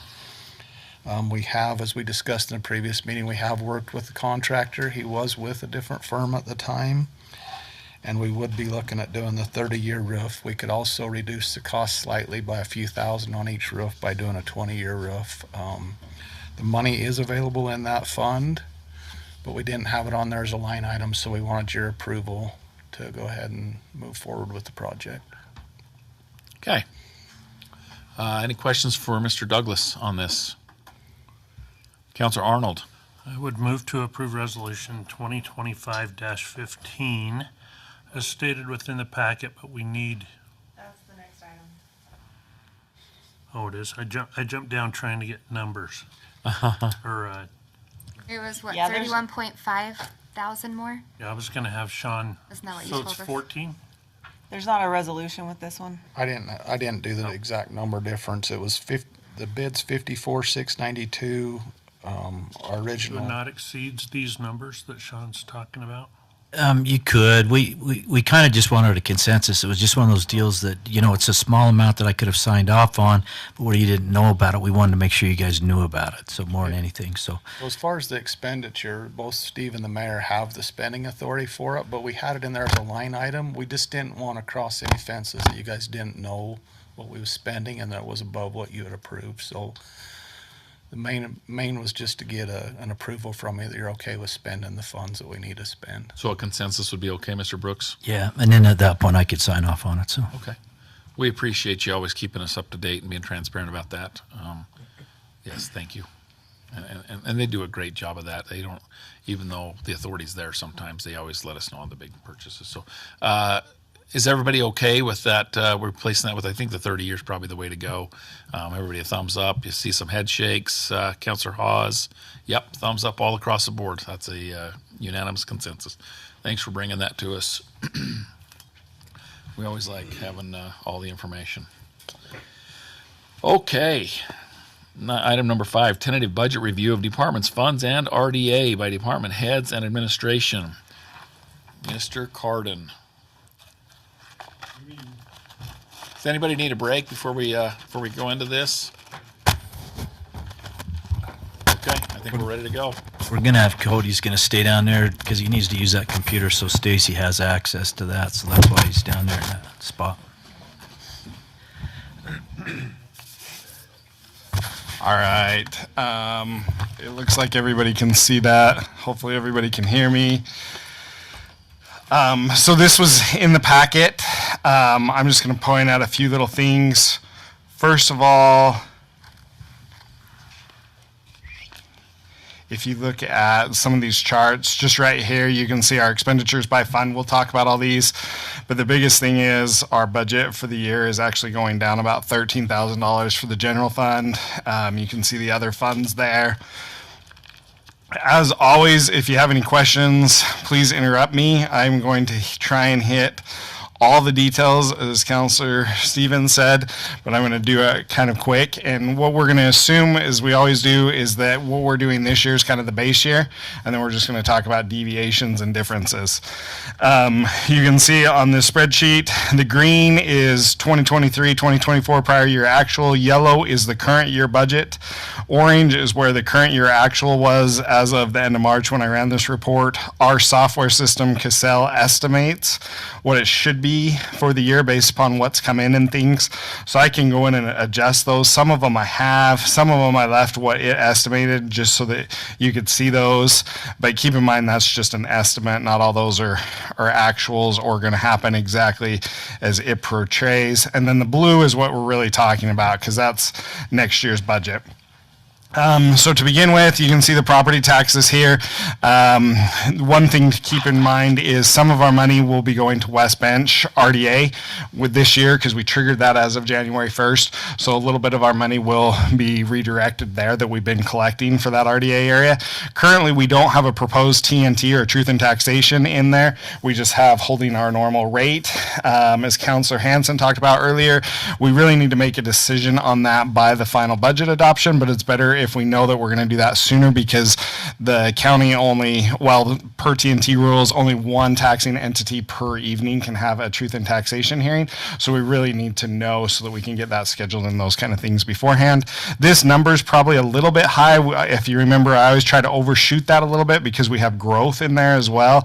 And technically, I think if we requested one amount and then the certified rate comes in higher than that, somebody could argue that we really didn't need that much money because our budget was, so I usually try and estimate just a little bit over and then we adjust that with sales tax once we get the certified tax rate.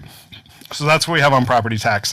Sales tax, I'll talk more about this in just 1 second, but you can see we're budgeting just over $8 million, which is actually a little bit less than we have in the current year budget, although once we addressed our property taxes, it may end up a little higher or a little less. We'll just have to wait and see.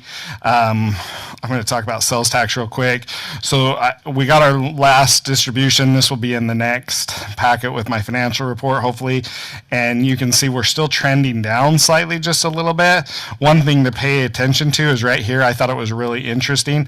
So 2022, 2023, 2024, and 2025, you can see we've been dropping every year as of this point in the year. And when I was putting this together, I just did a little analysis. So you can see this is the report from April 2024.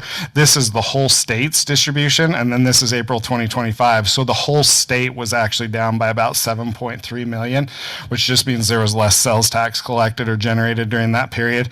For March, I went back and looked at March, and it's actually a little bit different. There was $347,000 of more property tax this year versus the prior year.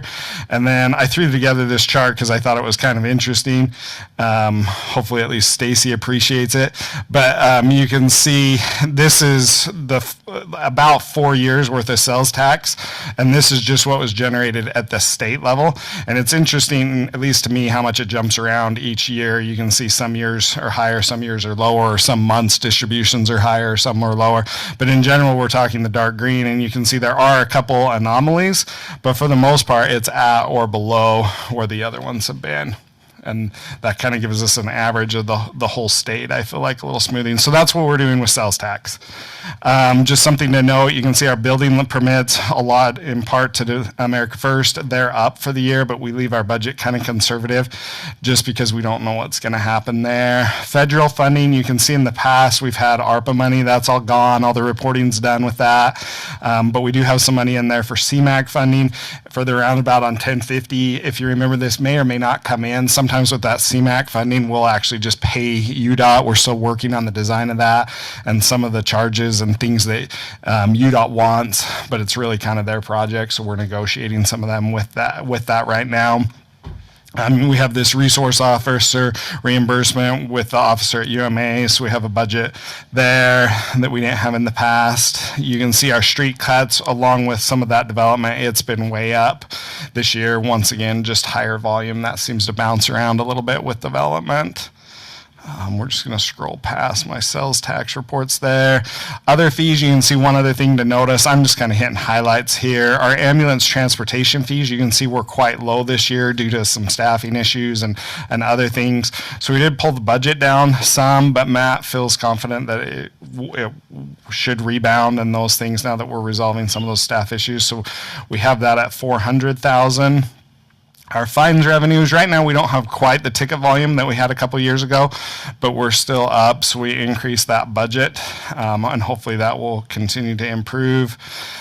Interest is also another one of those things that's up in the air, so you can see we're averaging over what I estimated for the budget, so I've left that assumption alone just because the information is all over the place. If you remember, at our last budget meeting, I showed you this chart from Zions Bank, and this was as of March. Here's the PTIF rate. You can see this is what they were estimating for the future, and you can see what the rates were.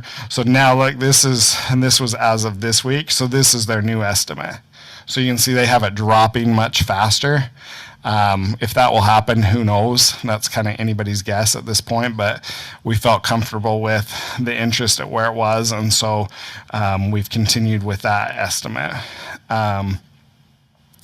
For use of fund balance, that's kind of how we roll things over from one year to the next. We always include a little bit of funding in there so that we can roll over and budget for a transfer from the general fund to the capital projects fund. We've got some RAMP, population grant money that we're rolling over. And then some of those building permit fees that I talked about up above, we'll talk more about that when we get to building, but we rolled some of those over. So that's kind of the revenues in the general fund. I know that was pretty quick. Here's the citywide employee facts for the year. We've updated the SHA and FSA contributions for the year. The overall medical premium went up by 5.37%. We do those birthday gifts for accounting purposes. Stacy would like to increase that from $20 to $25. From an accounting perspective, it works way better. She has problems when it's at 20 for some reason. Our software has weird rounding issues, so she'd like to increase that. So we've done that in the budget. Usually we provide our benefit enrollment guide at this meeting, but it's still being compiled by the broker, so we'll include that with the final budget adoption.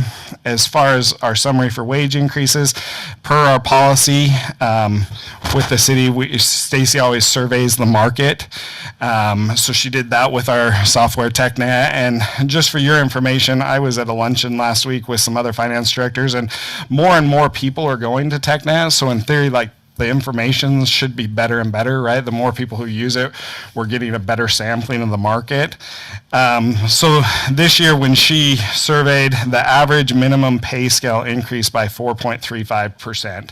So the average minimum scale went up by that amount because we used TechNet to create a scale. The average maximum pay scale increased by 3.72%. So in general, the scales went up like 4.07%. And then because we have those steps built in there, the average increase for all employees is 5.89%, including the step increases. And a large part of the reason that that's higher is due to public safety. A lot of the biggest increases in the city this year are due to public safety wage increases. So those are kind of the citywide facts. For you guys' department, you can see what that does to the budget, and we'll always bring those resolutions to you like we do with the wages at the June meeting.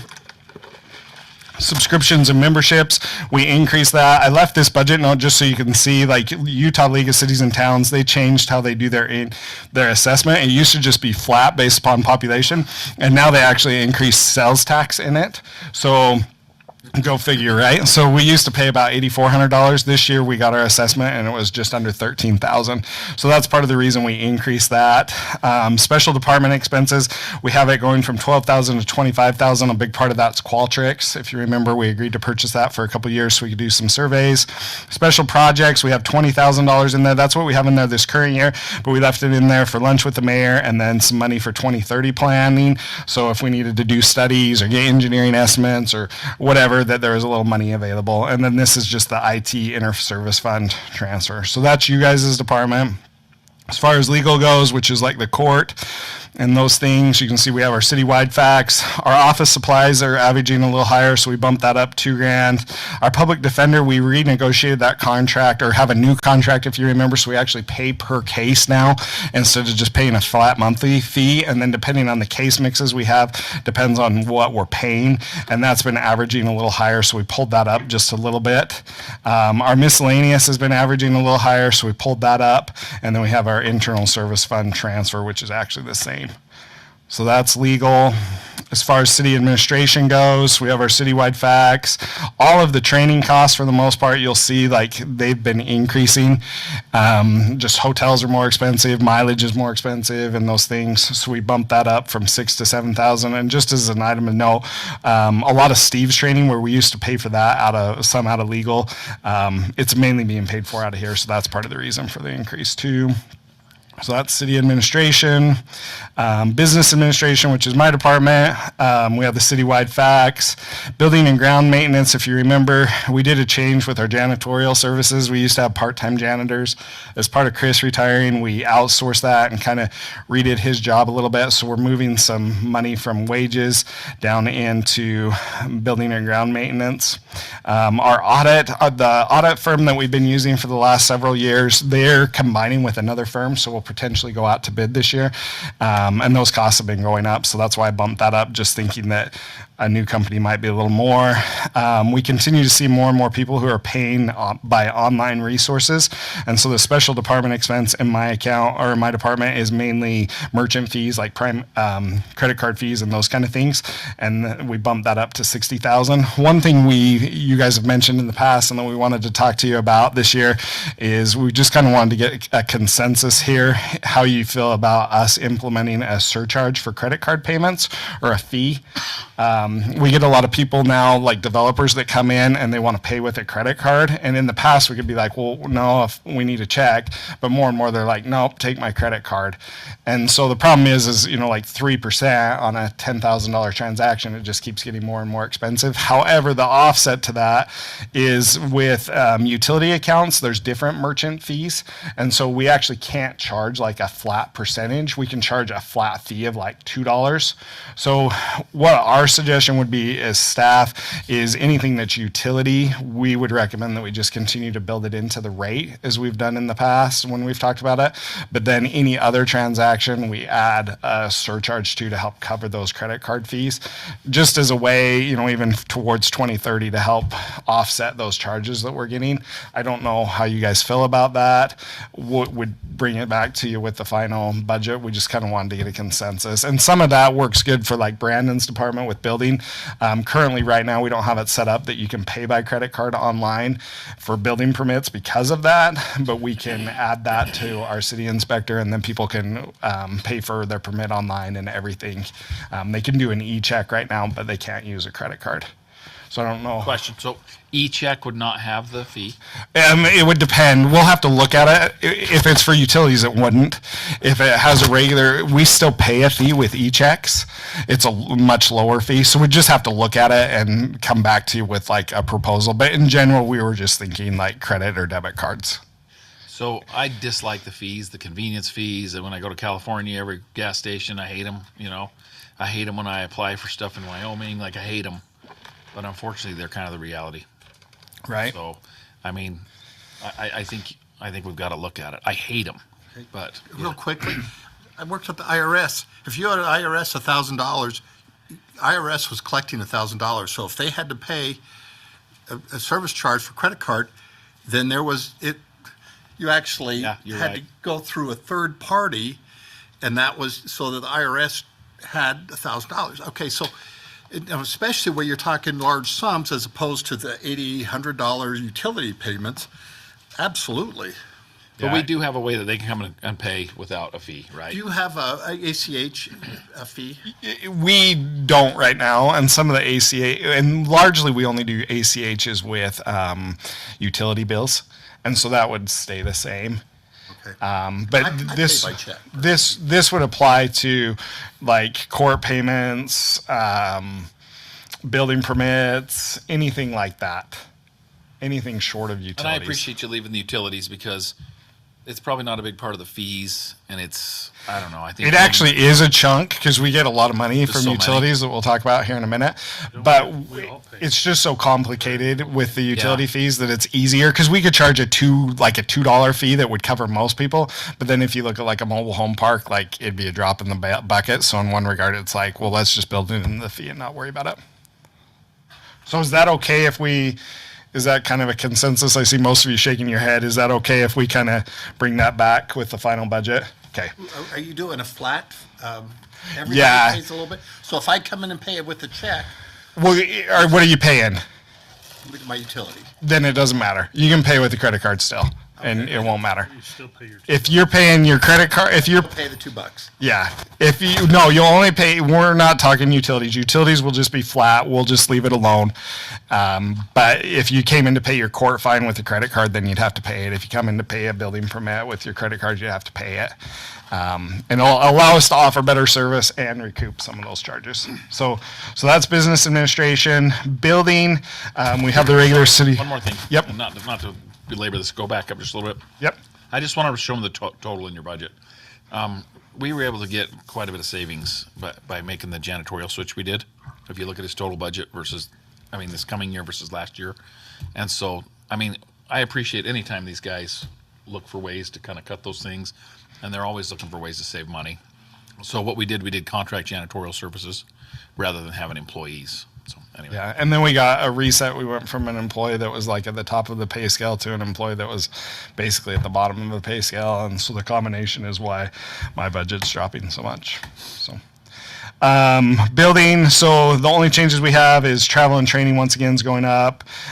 So we bumped that up a little bit. Professional services, Woody uses this if he's like out of town or he doesn't have time to get to all the inspections within the required time. And so we put that $60,000 that we're rolling in there to help give him some money. So if he doesn't have time to take care of the rest of the city and America First at the same time, that he can contract those out with some of the other service providers that we use for plan review and those kind of things. So that's his budget, and that's the only changes there. The non-departmental, you can see I pulled down the franchise fees just a tiny bit, so I reduced that a little bit. That's why that dropped 50 grand. This is the information technology payment that we make on the from the city on behalf of everything, because it's hard to bill for everything for that. So we put a little bit of money there, and it's just staying the same. As far as PD goes, we got the citywide fax, same thing, travel and training going up, so we bumped that up. Casey wanted a couple $1,000s extra. Lexipol's going up, so we bumped that up. Building and ground, same thing with some of those janitorial costs are at other locations now, because we used to pay for all of them, all the janitors out of my department, and so that's covered that. Other professional services and CIS, all those assessments are increasing, so that's the reason for the bump there. If you remember, we're required to do a few more things with mental health support, and we had some grant money in the prior year, so Casey wanted just a little bit extra there, so we bumped that up about $6 grand. State liquor assessments or expenditures, we mainly use that for wages, for overtime DUI shifts, so we adjusted that a tiny bit, and then we have the information technology and motor pool payments, and then this year we had some body armor that we don't need to buy again, and so that reduced to zero. So that's the PD. As far as the fire goes, we have our citywide fax, travel and training, same thing. We needed to increase that a little bit. We did create a couple of new accounts, and I don't think I highlighted those, but we have a new account right here, travel and training inspector for $1,000. That's with the fire inspector, just so that they have a separate like line item that they can track his training. Special department expenses, we increased that a little bit. We reallocated the CERT, because I don't know if you remember a few years ago, Jared came in and we were going to do a bunch of CERT stuff. We haven't ever spent any of that money, so we just moved that around a little bit where Matt wanted it, and protective equipment was one of those line items that we bumped up. The ambulance fees, that's what we pay to Gold Cross, and has been averaging higher, so we bumped that up to cover that, and then we reduced CERT down to 2,000. Matt thought that was sufficient.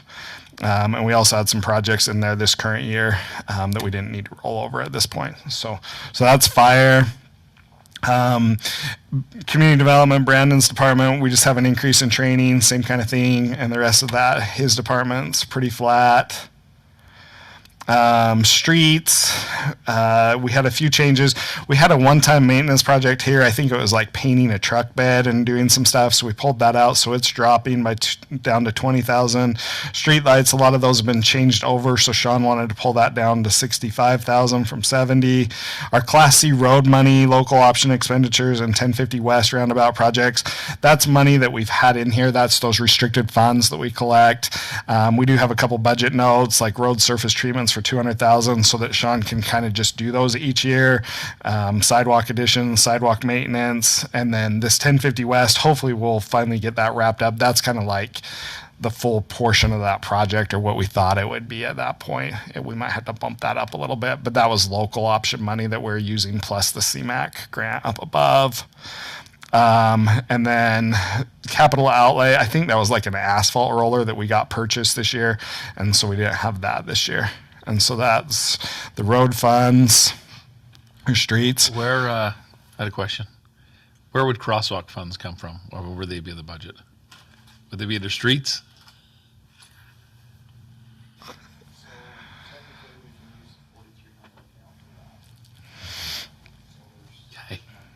Okay. Okay, any other questions? If not, I'm going to keep rolling. Parks, we've got our citywide fax.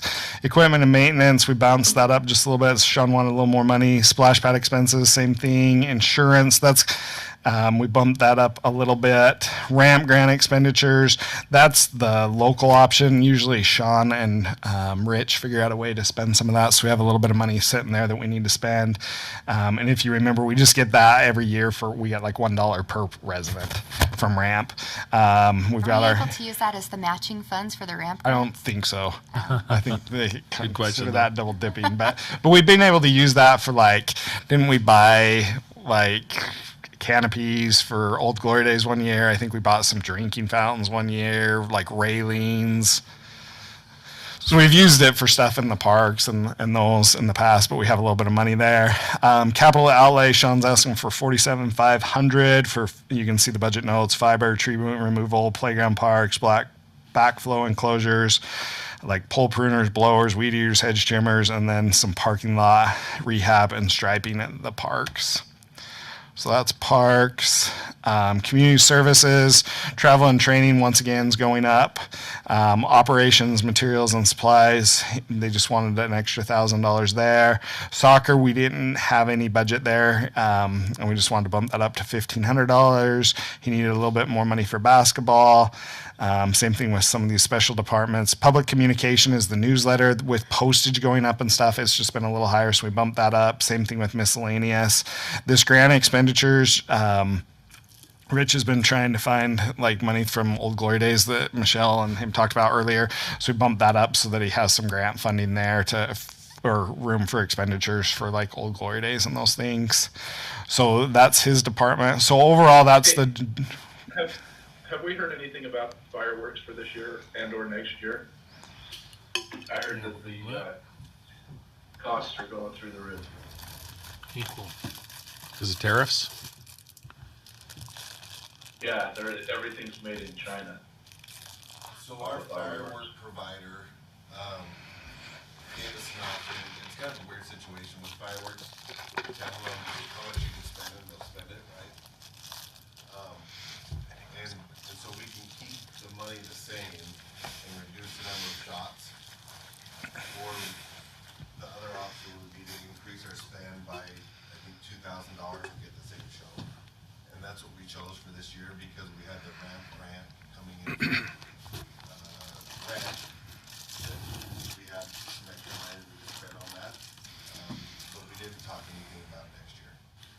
And I would assume next year as we're getting a bid put together, it would talk about how many shots we get. And we can make that arrangement. But ultimately, we can spend what we want on a fireworks show. We can just get less shots. So I thought we had put something in place so it would slowly go up, but do we stop that? So that we would slowly increase it every year? The firework Yeah, expenditure. yeah. So we increased it a couple years ago in the budget, but we just did that. So one-time thing, huh? That 1 year. All right. We have been kind of, in the 11 years I've worked here, we've been kind of creeping both Old Glory Days accounts, the firework account and the Old Glory Days expenditures up a little bit just because the cost of things. But my hope is with this ramp grant, if we can continue to get that ramp grant, it will relieve pressure on the general fund. And that's my hope, is that we can cover some of these increasing firework costs and a few of these other things that we're spending with Old Glory Days. Because that is the one account in my budget that's been consistently going up. It's two accounts, the Old Glory Days stuff. It's also a pretty resident-facing activity, and so of all the things we do, it's one of the things I don't want to see shortchanged, you know? Yeah, and our fireworks show is not compromised this year. Okay. At all. And the goal is to keep that a priority because with this ramp grant funding, I really don't think it's going to be a huge issue. Just it gives us some wiggle room there. And just to be clear with you, like, you've done a great job in the past. I mean, I have so many compliments about our fireworks show. Like the best that people go to them all over the county, and we have the best of the best. So you got a reputation to protect. So keep up the good work. I remain surprised a little bit we don't get any sponsorships, or nobody wants to sponsor those types of things. Is that just me? Do we ever have businesses that, I'm just surprised that, fireworks sponsored in part by, whoever. So we're spending a lot more time working on those sponsorships. It's Okay. a time-consuming thing, and it's a relationship-based thing. We've been making some inroads. This year, I've got 3 businesses sponsoring Old Glory Days, which is as high as I've ever had. I still feel like that's light compared to how many businesses we have in our community and how many opportunities we have. Right. It's definitely an area that we need to improve on. And we're continuing to work on that. As department heads, we've actually gotten together and looked at some approaches that we can collaborate on with the different contexts we have in the city. So that's an area that we've been talking about. Yeah, as the mayor said, that's a jewel, and I'm just surprised that more businesses don't want to take advantage of being associated with those types of things. It's always been baffling. Yeah. And maybe we can, I mean, I've tried for a couple of years to do what I can. I went out and asked, begged and pled with people, but maybe as businesses come in, we can just let them know it's part of the expectation. Hey, make sure you get your logo on the shirt this year. We've done 5 businesses in the last couple of months, it feels like, and just say, hey, make sure you get your logo on the shirt. You don't want to miss out. So anyway, it's baffling. If anybody has any suggestions, and I know Chief Warren, Mr. Cooper, everybody's worked on it. And I go to South Ogden Days, and everything is presented by whoever. And Old Glory Days, it's just not. Floor and Decor has been very good. They've come through really well. So anyway, these guys are trying, and I appreciate that. So, but any ideas are welcome. Okay, so that's the general fund, unless anybody has any other questions. Okay, so RDA funds, I'm going to go pretty quick. A lot of it's staying the same. I'll hit all the highlights. We are going to work and try and get all the interfund loans and stuff cleaned up so we've got stuff. Even in talking to Mr. Cooper, he doesn't know that we really need 2 housing funds. We might be able to consolidate that into a single fund. So we're going to try and do all that during this year just so that it's easy and it's a little cleaner. But we have our general fund. We put a little extra money in there just for miscellaneous things. We even put a little money, $200,000 for land purchase, just so we have the budget available so that if something comes up and we need to pay some escrow money or something, that we have a budget available and we can react a little quicker. So that's the only real change in the RDA general fund. In Riverdale Road, we left it pretty much the same because we have a little bit of money there that we need to use or we need to transfer. So it's staying the same. 550 West is kind of the same. We left that budget largely, we still have some little money for 550 West improvement projects, or some of that may end up being transferred back to the housing fund depending on what we end up doing there. So we've left that there. The West Bench RDA fund, that is something we triggered it. So we have tax increment coming in for the first year. We should start to see that probably in November and December. Right now, we don't have any expenditures or no agreements with America First finalized or any of that. So that money will largely just kind of pay the city back, or the RDA back, for land purchases and other things that we've had up there. But we still have some money for attorney services and professional services and those things in the budget. So that's that. We do have a brand new fund in the budget this year. The West Bench CRA fund, you'll hear more about that in the future, but to make some of that on the West Bench work, there's the potential to have a CRA to the north of the West Bench RDA, because if you remember, the West Bench RDA kind of intersects the middle of the America First project. And so to pick up some of that tax increment north of there and in other areas. So we added that so that we have the budget. That will be dependent upon what the RDA board does and other taxing entities and things, but we did add that so as we start to incur setup expenses and those kind of things, that we have a pocket to put those expenditures. The statutory housing fund, we left it largely the same. There's no real changes there. The regular housing fund, same thing. We did make one little change. We added a little bit of money, some use of fund balance there. And the offset was for some professional services, just for some of those same things. And if we looked at potentially maybe having somebody help us with the servicing of those loans and things so that we can promote them a little more. So that's the housing fund.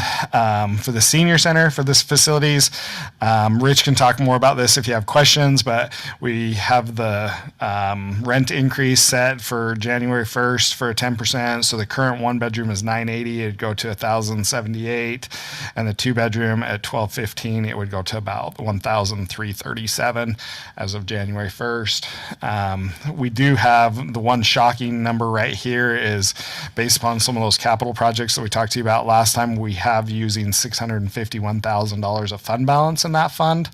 That's going to go towards, if you remember, we talked about replacing the roof for about $400,000, and then there's some more of the rooftop AC units at $250,000, and that's not all of them. Remember, we talked about doing that over a couple years.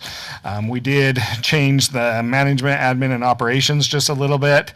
We split that out so that we have a separate line item for apartment remodels, just so that we can track that a little easier, and so it's a little easier for us and a little easier hopefully for Rich, just so that we can see what we're spending on when we do those rehabs. So in total, that's the senior housing fund.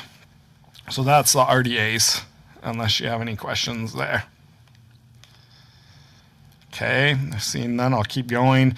The capital projects fund, you can see we have our general fund transfer. I reduced that a tiny bit based upon the franchise taxes.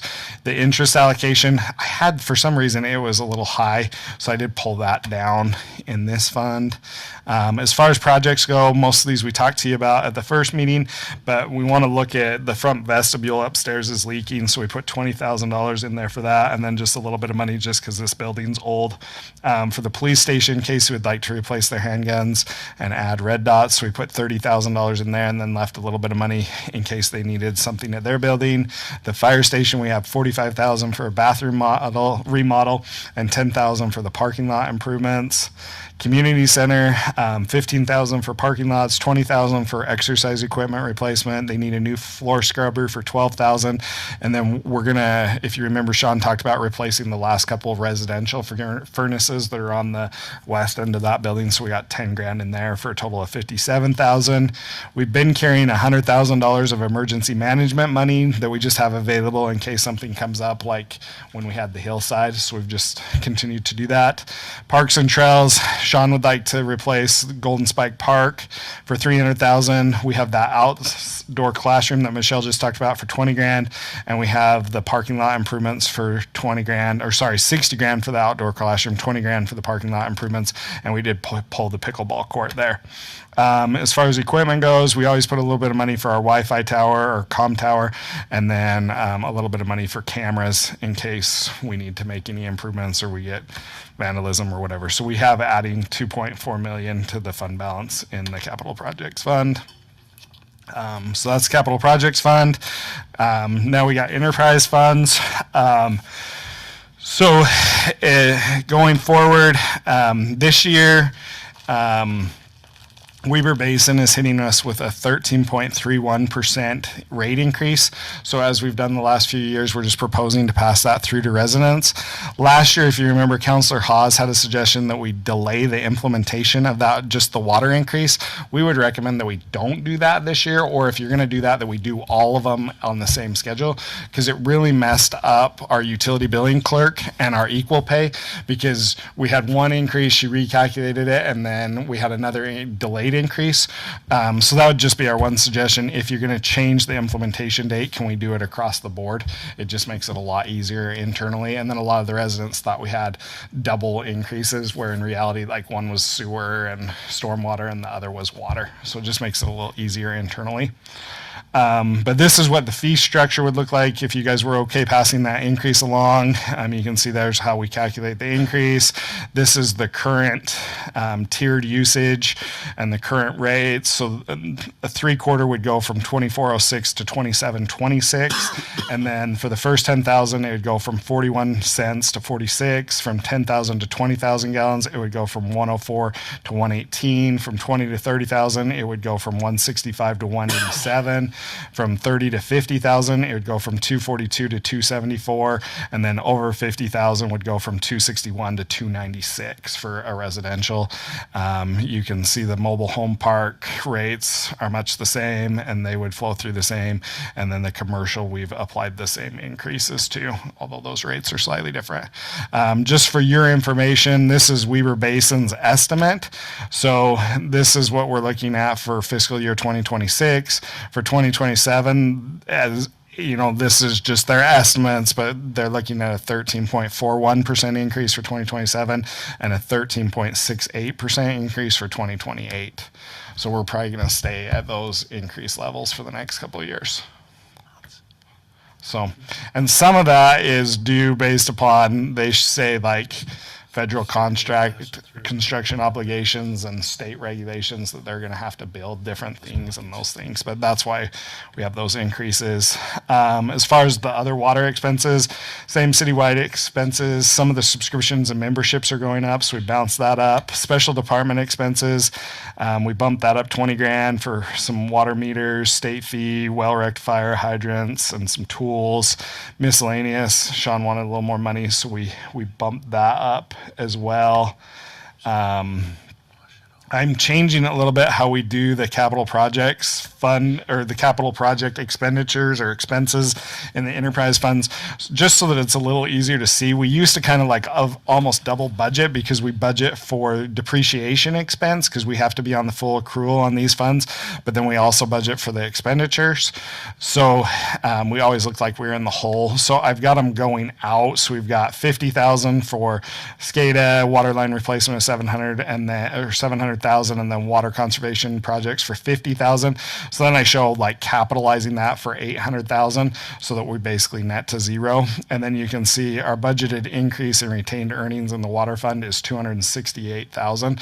So in theory, like all the enterprise funds, we should have a profit motive, right? So we should be putting a little extra away so that we have more money to install new water lines and those kind of things in the future. So that's how much we're putting away in the water fund. That's the water fund, unless you have any questions.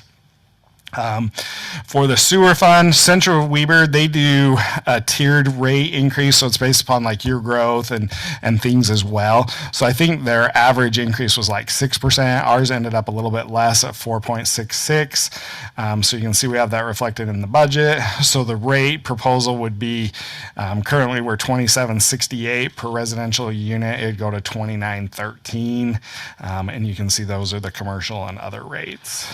As far as expenditures go, we've got Central Weber going up. I think Sean's allocating some of his janitorial costs here to this building and grounds account. That's why it's going up. Same thing with the capital. We've got double line items now. So we're setting 600,000 for sewer line replacement. So you can see our sewer fund in effect is a little tighter. We've only got that we're adding about 22,000 to our retained earnings after paying all of our budgets. And we always try to estimate like a little under on our revenues, right? And a little over on our expenses. So that's probably not exactly where it's going to end up, but you can see it is a little tighter than the water fund. As far as stormwater goes, if you remember last year, because we have a hard time because we don't have any vendor like we have Weber Basin or Central Weber to pass it on in the stormwater. So last year we just asked you to increase it by the average increase of the others.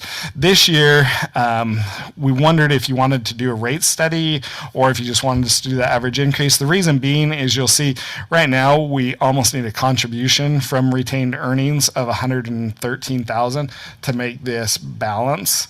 And so our average increase is 6.2% for all the other funds and charges.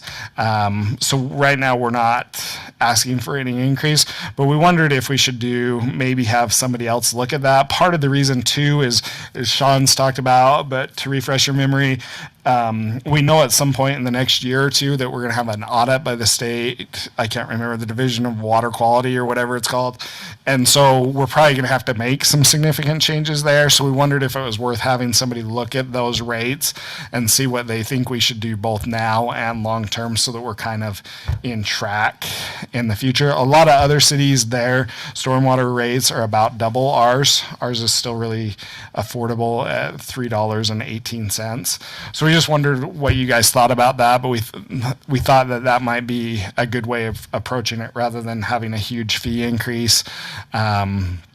Maybe asking an engineer or somebody else, and maybe that even comes out that, like our other rates, our commercial rates are a little different than our residential rates because they're dictating more of the stormwater consumption or something like that. So rather than just doing an across the board rate increase, that we maybe look at that a little more in depth. Do you guys have any thoughts or suggestions on that? How much does the study cost? I don't think we know exactly.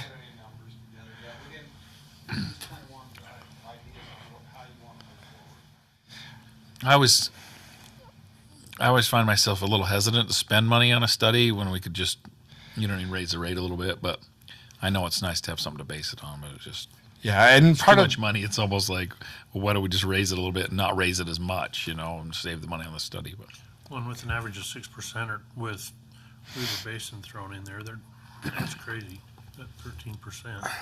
yeah. So even if we went up a little bit, but didn't go up even the 6%. are we running short though? We are potentially running short. That's what that 113,000 showing is, that if we cover all of our expenses, we're still in the hole like 113,000. And part of the reason that we wondered about the study is, like I was saying, is there a way that rather than just raise all the fees, that we could look at the allocation and see, should we really have a little different commercial rate than we do residential? And we can look at some of that internally. Some of it, like, just depends how technical we want to get. I guess kind of like the parking stuff. Do we want to do something internal, or do we want to see what other people think? Is it too? even right now? Sorry, you've gone past it a couple of times. Residential and commercials are even right now? It's even, because I believe it's just the 318 per ERU, right? Oh, per ERU. Okay. Yeah. Depending on the size of the business in their parking area, they get charged more EUs. Yeah. A resident gets charged 1, but a business might have 60. Yeah. But Okay. if you look at time spent for stormwater on a business compared to a resident, because we really don't do anything for a resident. Like a business, we're going out and inspecting their stormwater ponds, their management plan, all of that stuff. We're putting on that, so time consuming wise, we spend more time on the businesses, but they pay more already, so it's Yeah. like, there's that line. So the study. We know that when we get audited, with the people we have right now, we can't do everything the state wants us to do. And so most cities around us that have been audited, they've made it out of employees. Jeez. We've talked about this before. I would not be surprised if they don't push us that way. I mean, we're doing everything we can, but pretty much everybody around us is going to get us something close to that. Wow. So what we were thinking is, if we did a study, we could have them almost study it now, and then if we had to add an employee, so that this fund was paying for that additional employee, and then we just kind of knew what that was. We should have, Sean felt confident, hopefully, depending on what it costs, that within his engineering or professional services budget, that he would have funding available to pay for that study. And obviously, we'd probably come back to you with like what that study was going to cost and the details and those kind of things. But that was our thought this year with that And fund. with that information, it is a little more complex than I think I understood. So So is the 318 per billing unit? Per unit, so that's like what a Okay. homeowner would be charged, and every unit that a business is Business charged, have they is get 60. charged that multiple times Okay. depending on their units. Yeah. It doesn't seem like it'd be that much. I mean, is there a way to figure out how many billing units? What is the billing unit? ERU. ERU? To see how many ERUs we have in the city, and then We can do that. So it just depends on how complicated you want to make it. We can do Looking some of at- that. 300,000 billing units or whatever, and we're talking, 18 cents or something like that per billing, per ERU or something. At least we'd have an idea of what we're for. I mean, that kind of thing isn't anything compared to the water rate and all that. It's gonna go up on the bill that my neighbor's gonna come down and knock on my door every time. I do think it may be worth it to have a study done if we can get it done economically, just because as we're looking into the future, these costs can't, like you said, like the UPDES stuff changes frequently and the requirements, and it would be good to kind of have a better view into the future of what that might cost us and to plan for those kind of increases instead of winging it.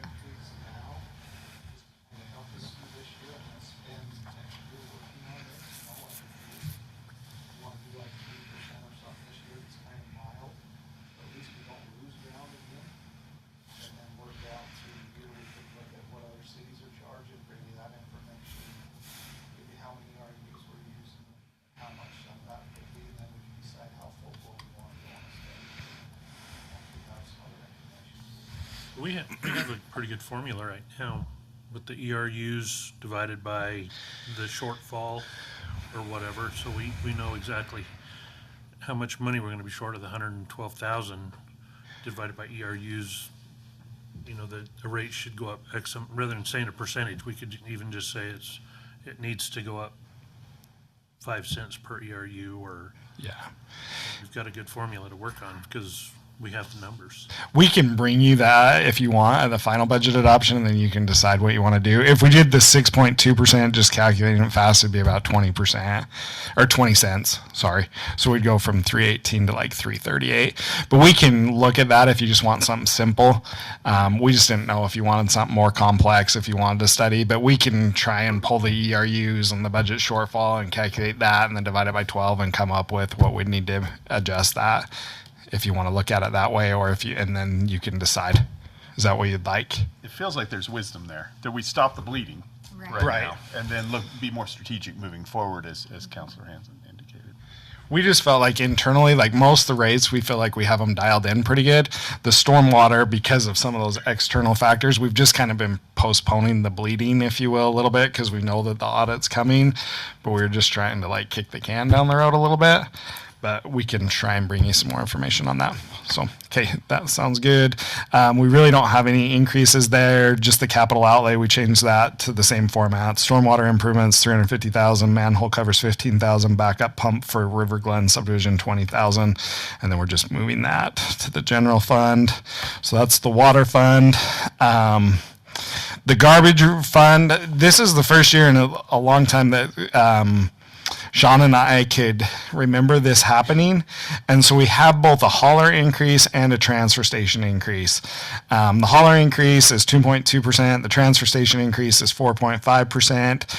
So Sean and I talked about it a lot. And what we ended up deciding that we should do is, because really and Stacy can correct me if I'm wrong, but we felt like if we just increase the 4.5 for garbage, we're really covered on both the hauler and the transfer station increase. But then on the garbage, we just really have the 2.2% hauler increase. So that's what we were proposing.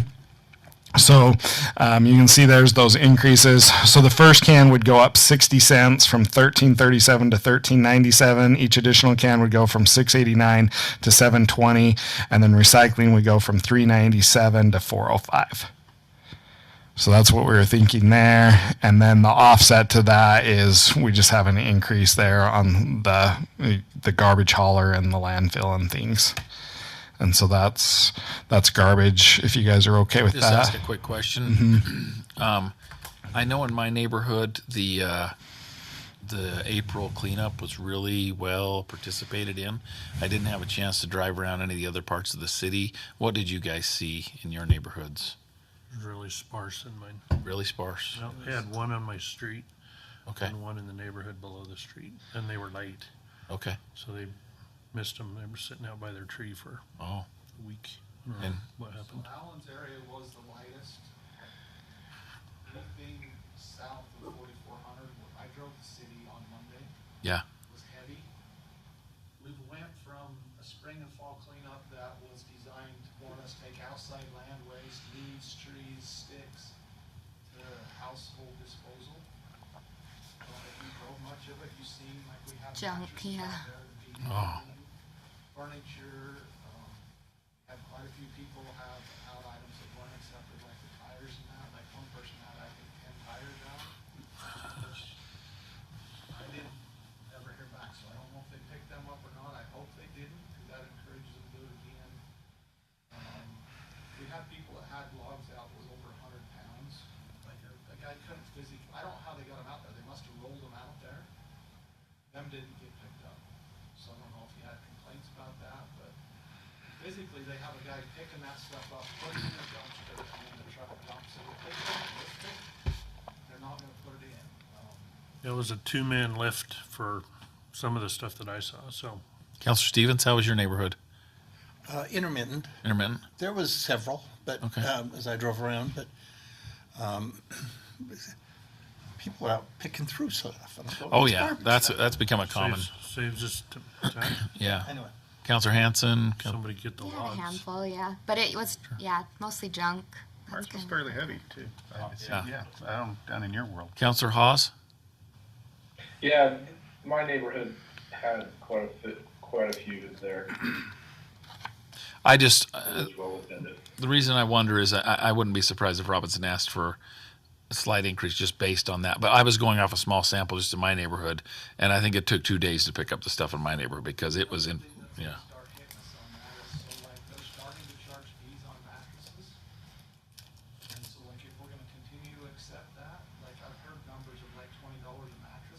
Oh, jeez. So if you add up how many mattresses we had out there, and they charged us $20 to go back for them, Yeah. there would be some huge increases. Yeah. And then the manpower, Yeah. A lot of the stuff, like Alan was saying, they took 2 guys, so before they try and put 1 guy on a truck, now a lot of times they're having to run a driver plus 2 people, so that's increased cost. The guys that came down my street had a driver, 2 guys behind, and a pickup truck for a guy that was following for whatever reason. Probably because they've been to my neighborhood.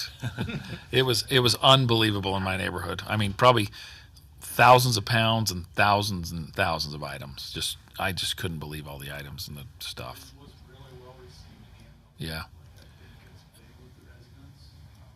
Yeah. One thing, we haven't met on it. Usually after he gets done, we'll meet, discuss it. He hasn't met with me yet. Okay. I would think the mattress deal's gonna come up, so maybe keep that in the back of your mind. Do you wanna provide that, or is that something that's gonna go on restricted list? So, Okay. 'cause it's huge as far as filling up the trucks, as far as how much space it takes, and then also if they're charging us a fee to dump them. Just let us know what he says and that if he, I think the residents, it's a value to them, and they might even be willing to. I think it's something that they're like, hey, I'd pay 50 cents. You know what I mean? Or I don't know what you put the value on. Right. It's just, yeah. Oh, okay. It's just very well received. So, okay, thank you. Sorry. Carry on. Yep. Can you back up to the revenues on the garbage? Yep.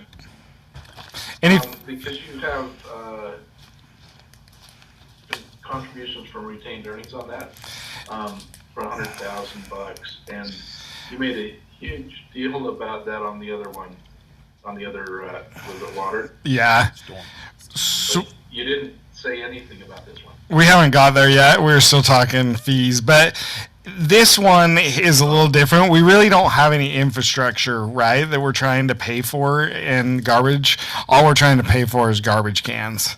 And so I feel okay where we're at on this one right now. We've been making just like a little bit of money on garbage, and really it's kind of the exact opposite of this, of the water. Like, we don't need to worry about putting pipes in the ground. We just really need to cover our costs each year.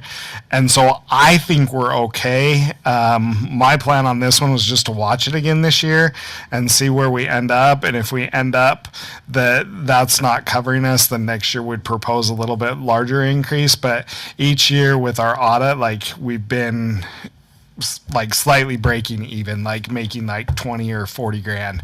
And in my mind, like, that's probably plenty in the garbage fund. So I don't know how you guys feel about that. Obviously, like, if we did something different with the cleanups and it's going to cost us more money, then we might need to look at a little bigger fee increase another year or mid-year or something. But I feel okay where we're at here because it is different. So that's all the enterprise funds. I don't know if you have any questions. Okay. Internal service funds. So if you remember, we basically have the motor pool, and it purchases most of the vehicles and a lot of the equipment, and then we basically lease it to ourselves in the other funds, and it kind of provides some smoothing and those kind of things. So the lease revenue is to the other funds, so it's going up from 497 to 533. That's just based upon the new vehicles. We're proposing replacing a bunch of like the unmarked police cars and those things that we talked to you about before. So we've got $350,000 worth of sales of vehicles, and that money all comes back into the motor pool kind of to help make it more self-sustaining. We have a few expenditures there that are just like general items, and that helps pay for some of the costs over at the shop. As far as what we're purchasing, these were the items we talked to you about earlier in the year. So we want to replace the building inspector's vehicle for 50, the fire chief and fire inspector vehicles for 110, and 6 unmarked vehicles at the PD for 300,000. We did have the ambulance in there. We ended up pulling it because we still have another year on the motor pool payment, and so we wanted to wait a year so that we didn't have 2 of those hitting the general fund. because our idea, well, what we try to do is replace those on a schedule, and so we're kind of off the schedule. We're a year in advance, so we'll bring that back to you next year. So we have spending $460,000 there.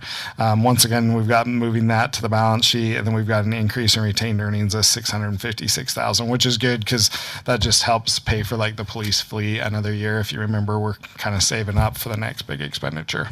So that's motor pool. If you guys are okay with that. The last fund is the IT, the Information Technology Fund. We do basically the same thing, but with the IT. So the lease support's going up from 207 to 215. We do have a contribution from retained earnings in there, and this is one that we've slowly been like drilling down or like depleting a little bit, but then it goes back up. It kind of depends on the year and the expenditures, what we have to buy. But so far, and I guess we have an increase in retained earnings too, so those kind of net out. But we just have the Windows 11 conversion for equipment in there right now, and our support and maintenance going up because those go up each year. So far, we've been working, Angel and I have been working on that a bunch, and so far it doesn't look like we're going to have to spend a lot of money on that Windows 11 conversion. Most of our computers we're going to be able to upgrade, it looks like at this point.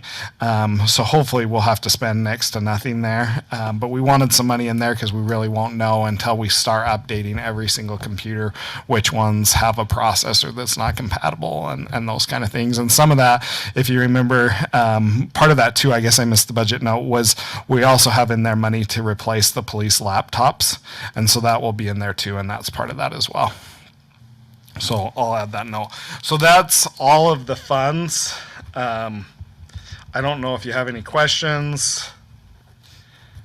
Some of my takeaways, I guess, while you're thinking, is we will look at implementing a fee, like a per transaction fee for the credit cards for everything other than utility bills. We'll bring you that. On the stormwater fees, we'll try and pull some information on EERUs versus our shortage of revenues and bring that to you too. And I think that was the main things. So is there any other questions or comments on any of that?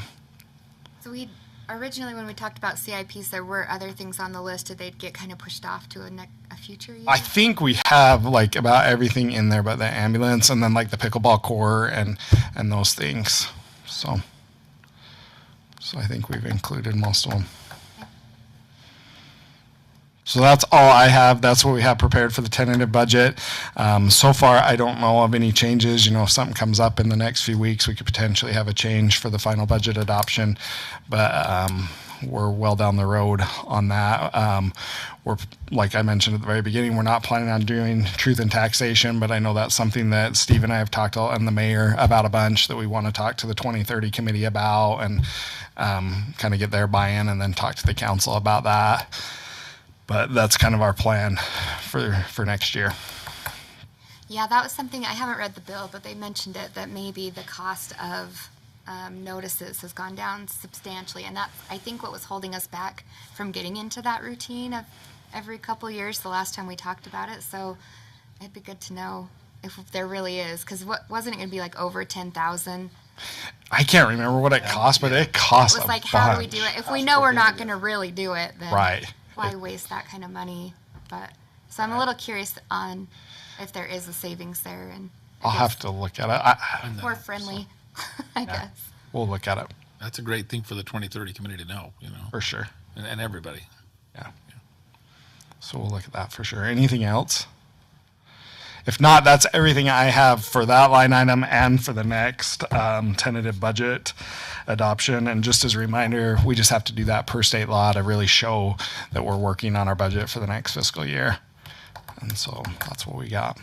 Thank you, Mr. Cardin. I know that's been a lot of work and it's kept you very busy for the last couple of months, certainly the last couple of weeks. We will move on to item number 6, consideration of resolution 2025-15, adopting the Riverdale City tentative budget for the fiscal year 2026. Anybody have any more questions or comments for Mr. Cardin? Councilor Arnold. Motion was already made on this one, right? Move to approve resolution 2025-15 as stated within the budget. Yeah, we have a motion. In the packet. The packet. We have a motion. Do we have a second?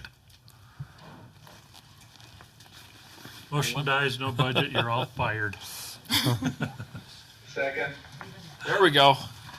Thank you, Councilor Hawes. We have a motion and a second. Any discussion on that motion? All right, Ms. Maragoni, please poll the council. Counselor Arnold? Yes. Counselor Richter? Yes. Counselor Hawes? Yes. Counselor Hanson? Yes. Counselor Stevens? Yes. All right, that passes unanimously. We have a tentative budget. Very good. The last item on the agenda is the 2030 committee discussion. Mr. Brooks? This should be brief, and it's directed mainly towards Councilors Hanson and Richter there, where they're on the committee. Do you guys have a preference on when we meet? I mean, I know we had talked about it on that fourth Tuesday because we do have those occasionally, and it just doesn't work out a lot of times. But would you prefer to just do it after a city council meeting, or would you rather go on to a Wednesday or a Thursday? Would that work better for you? I'm pretty flexible, so I can accommodate. Thursdays are usually better for me just because of county commission on Wednesdays, depending on when we were. How about after a city council meeting? Do you mind staying, or would you rather not do that? I mean, and we can kind of work that a little bit and keep our schedules a little bit light if we know enough in advance. And I'll try and move the meeting along. I do have occasional Thursday meetings, like twice a month. So should we maybe just look, maybe the first couple, just try them after a city council meeting and see if we're okay with that? Because they're not going to take that long. I mean, they should be pretty quick. And I mean, even if it's, I don't know what everyone else's schedules is. If at some point we even want to do it during the day, if it's better for staff, I can try to. well, and that's the other thing. We could do them as a Teams meeting if you guys could work them out. I don't know, Mike, what your schedules are. All of us would be available. Yeah, as long as I have a little bit of notice, I can accommodate. So. You know, So maybe that's, Wednesday you would have a little Wednesday bit would be tougher. the best for me. Yeah. On a On a Wednesday, day, yeah. yeah. Okay. just as an alternative, Alan and I are recently going to be Okay, retired. we don't need to talk about our personal lives. So we could be available anytime during the day. I'm not on the 2030 committee. So. Yeah, and we have to be careful with that be because if another affiliate. one of you shows up, then it's a meeting. We got to advertise it and stuff like that. That's one of the reasons we're trying to avoid that. But Well, then we could substitute in. I'm okay with Wednesdays. It's just usually the second and fourth. on Well, and really, Wednesdays. it's just the fourth that's the daytime meeting. So Okay, other we'll than- play around with it and see what works. Because I wouldn't mind doing day ones. Those would be nice. That'd be nice for you guys. Yeah. Yeah, fine it'd be with nice that. because we're already here. So Yeah, that's great. Absolutely. we can do that. I know Cody's got some conflicts on Thursdays, but Yeah, really, so- it's fine if it's during the day. I can usually, if I plug it in, I can work around. well, maybe we'll try a Teams meeting, see how it goes, and then if not, maybe we can look back at it later Tuesday night or something. So I just wanted a little bit of an idea. So we'll work on that. That's all I had, Mayor. Thank you. We'll now move on to the comments section of our agenda. Any comments from the city council for this meeting tonight? Councilor Arnold. Can we talk about the code enforcement going through with like yards being cared for and all that kind of stuff, and what was the gas station on the corner that's out of business across Speedway. from Maverick that doesn't seem to be cared for anymore? And you know, I've got one house in my neighborhood that's it's ready for the first cut. They should have cut and baled already, but it literally, I mean, it's alfalfa, you know, on the corner, so just on the back side of the school. Could you just put a list maybe together, some things you might have, some concerns, and then we can pass that on? Come So and say that I told that they needed to. no, we Sell don't. their alfalfa. Steve is out today. He's got you might see some green door hangers on neighbors' doors that have these issues. I think he's probably put out 30 or 40 within the last week that basically identifies what the violation is, and then he kind of monitors that over the next week. And then most of them actually comply once we put the hanger on. And if they don't, then there's the face-to-face contact just to save time. Does he find them, or can we? You can forward them to recommend? me. He finds them on his own. He's proactively looking, but if you have them, you can direct them to me. We'll just go over and take care of them, and that'll be where it stops. So you don't have to worry about your neighbors worrying if you call. Just like anyone else, we get anonymous tips all the time. We'll take a look at it. Gas station, we'll definitely try to figure out that. We'll work with Well, Brandon. those dead trees, every time we go by, my wife's like all over the dead trees and that. But yeah, he's actively out. Oh, they're dead. They've been dead for 2 years. Yeah. Are they? What's that? You could have the resident call in the complaint. The resident, yeah. might be sleeping on the couch. No, but yeah, just send me an email. Get with me after, whatever you think's appropriate. But today he was showing me how many houses he's been hitting. Hopefully you'll see some of those green door hangers. I think it allows him to cover a lot of ground without the face-to-face contact, because you knock on a door, well, there's 20, 30 minutes, where they're probably just going to comply if you just give a little hanger. So we'll stay on top of it, but please just let us know. We'll take care of it. Thank you. It's that time of year, isn't it? Like the rain has come, and yeah, thank you. That's great. Anyone else with comments? Hey, I was wondering where we're gonna be building our ice skating rink. Didn't Smith say he wanted to build ice skating rinks in all the cities in Utah? Well, I was wondering where we were gonna put ours. Mr. Cooper and Mr. Taylor. And to be honest, I'm not sure Mr. Cooper doesn't already have an idea about that. So It's only $10 million. That's Yeah. not going to go very far. yeah. It's an outdoor one. What's It's the called new the name for River. it? Whistle Creek. It's going to be in the Whistle Creek. So right in the center, the town center. Yeah. Okay. Anybody else? Yeah, we good. Bart's ready to go. I'm willing to stay a little longer tonight. City staff comments. I'm good to stay. We have nothing else. Nothing from the city. Beginning, you guys, you okay? I just have a real brief comment, and I don't want to go into too much depth, but I just want to thank Chief Warren. Him and his guys have dealt with some really crazy big city style things the last week, things that shock me that have gone on in Riverdale, and he can fill you in on them. He'd be happy to fill you in on them, but they've been Riverdale kids, and they've been two separate incidents that I can't believe they happened in Riverdale. And anyway, really. I don't even know about that one yet, but it's I don't know what we're gonna do, but they're big city problems, and anyway, thanks to him and his guys, they're so professional, and they're actually already solving two of them, but they're big time problems, and so anyway, just pass the thanks on, and you guys might want to talk to him a little bit, just get a little update about what's going on. It's kind of surprising, but I don't have anything else. So with that, a motion to adjourn to be in order. So moved. We have a motion. Do we have a second? Yeah. Motion and a second. All in favor say yes. Yeah. Yes. All right. Yes. Thank you. We are adjourned. Thanks for all the goodies. Thank you. Yeah, that was great. That was awesome. I can't believe how many different things there were. Yeah, just scale it back a little bit every week. I mean, don't scale it back every week. Scale it back and have some every week. Rotate them every week. Trash, it looks like I've been here for a month. I'm definitely less angry. Maybe we won't get so angry if we have snacks all the time. Could I have a word with you two for just a moment? Sure. Jill, this one's Stacy's, I think. Yeah. Are they from the trailer court? No. What is that? I took my packies so you see through your eyes. See that?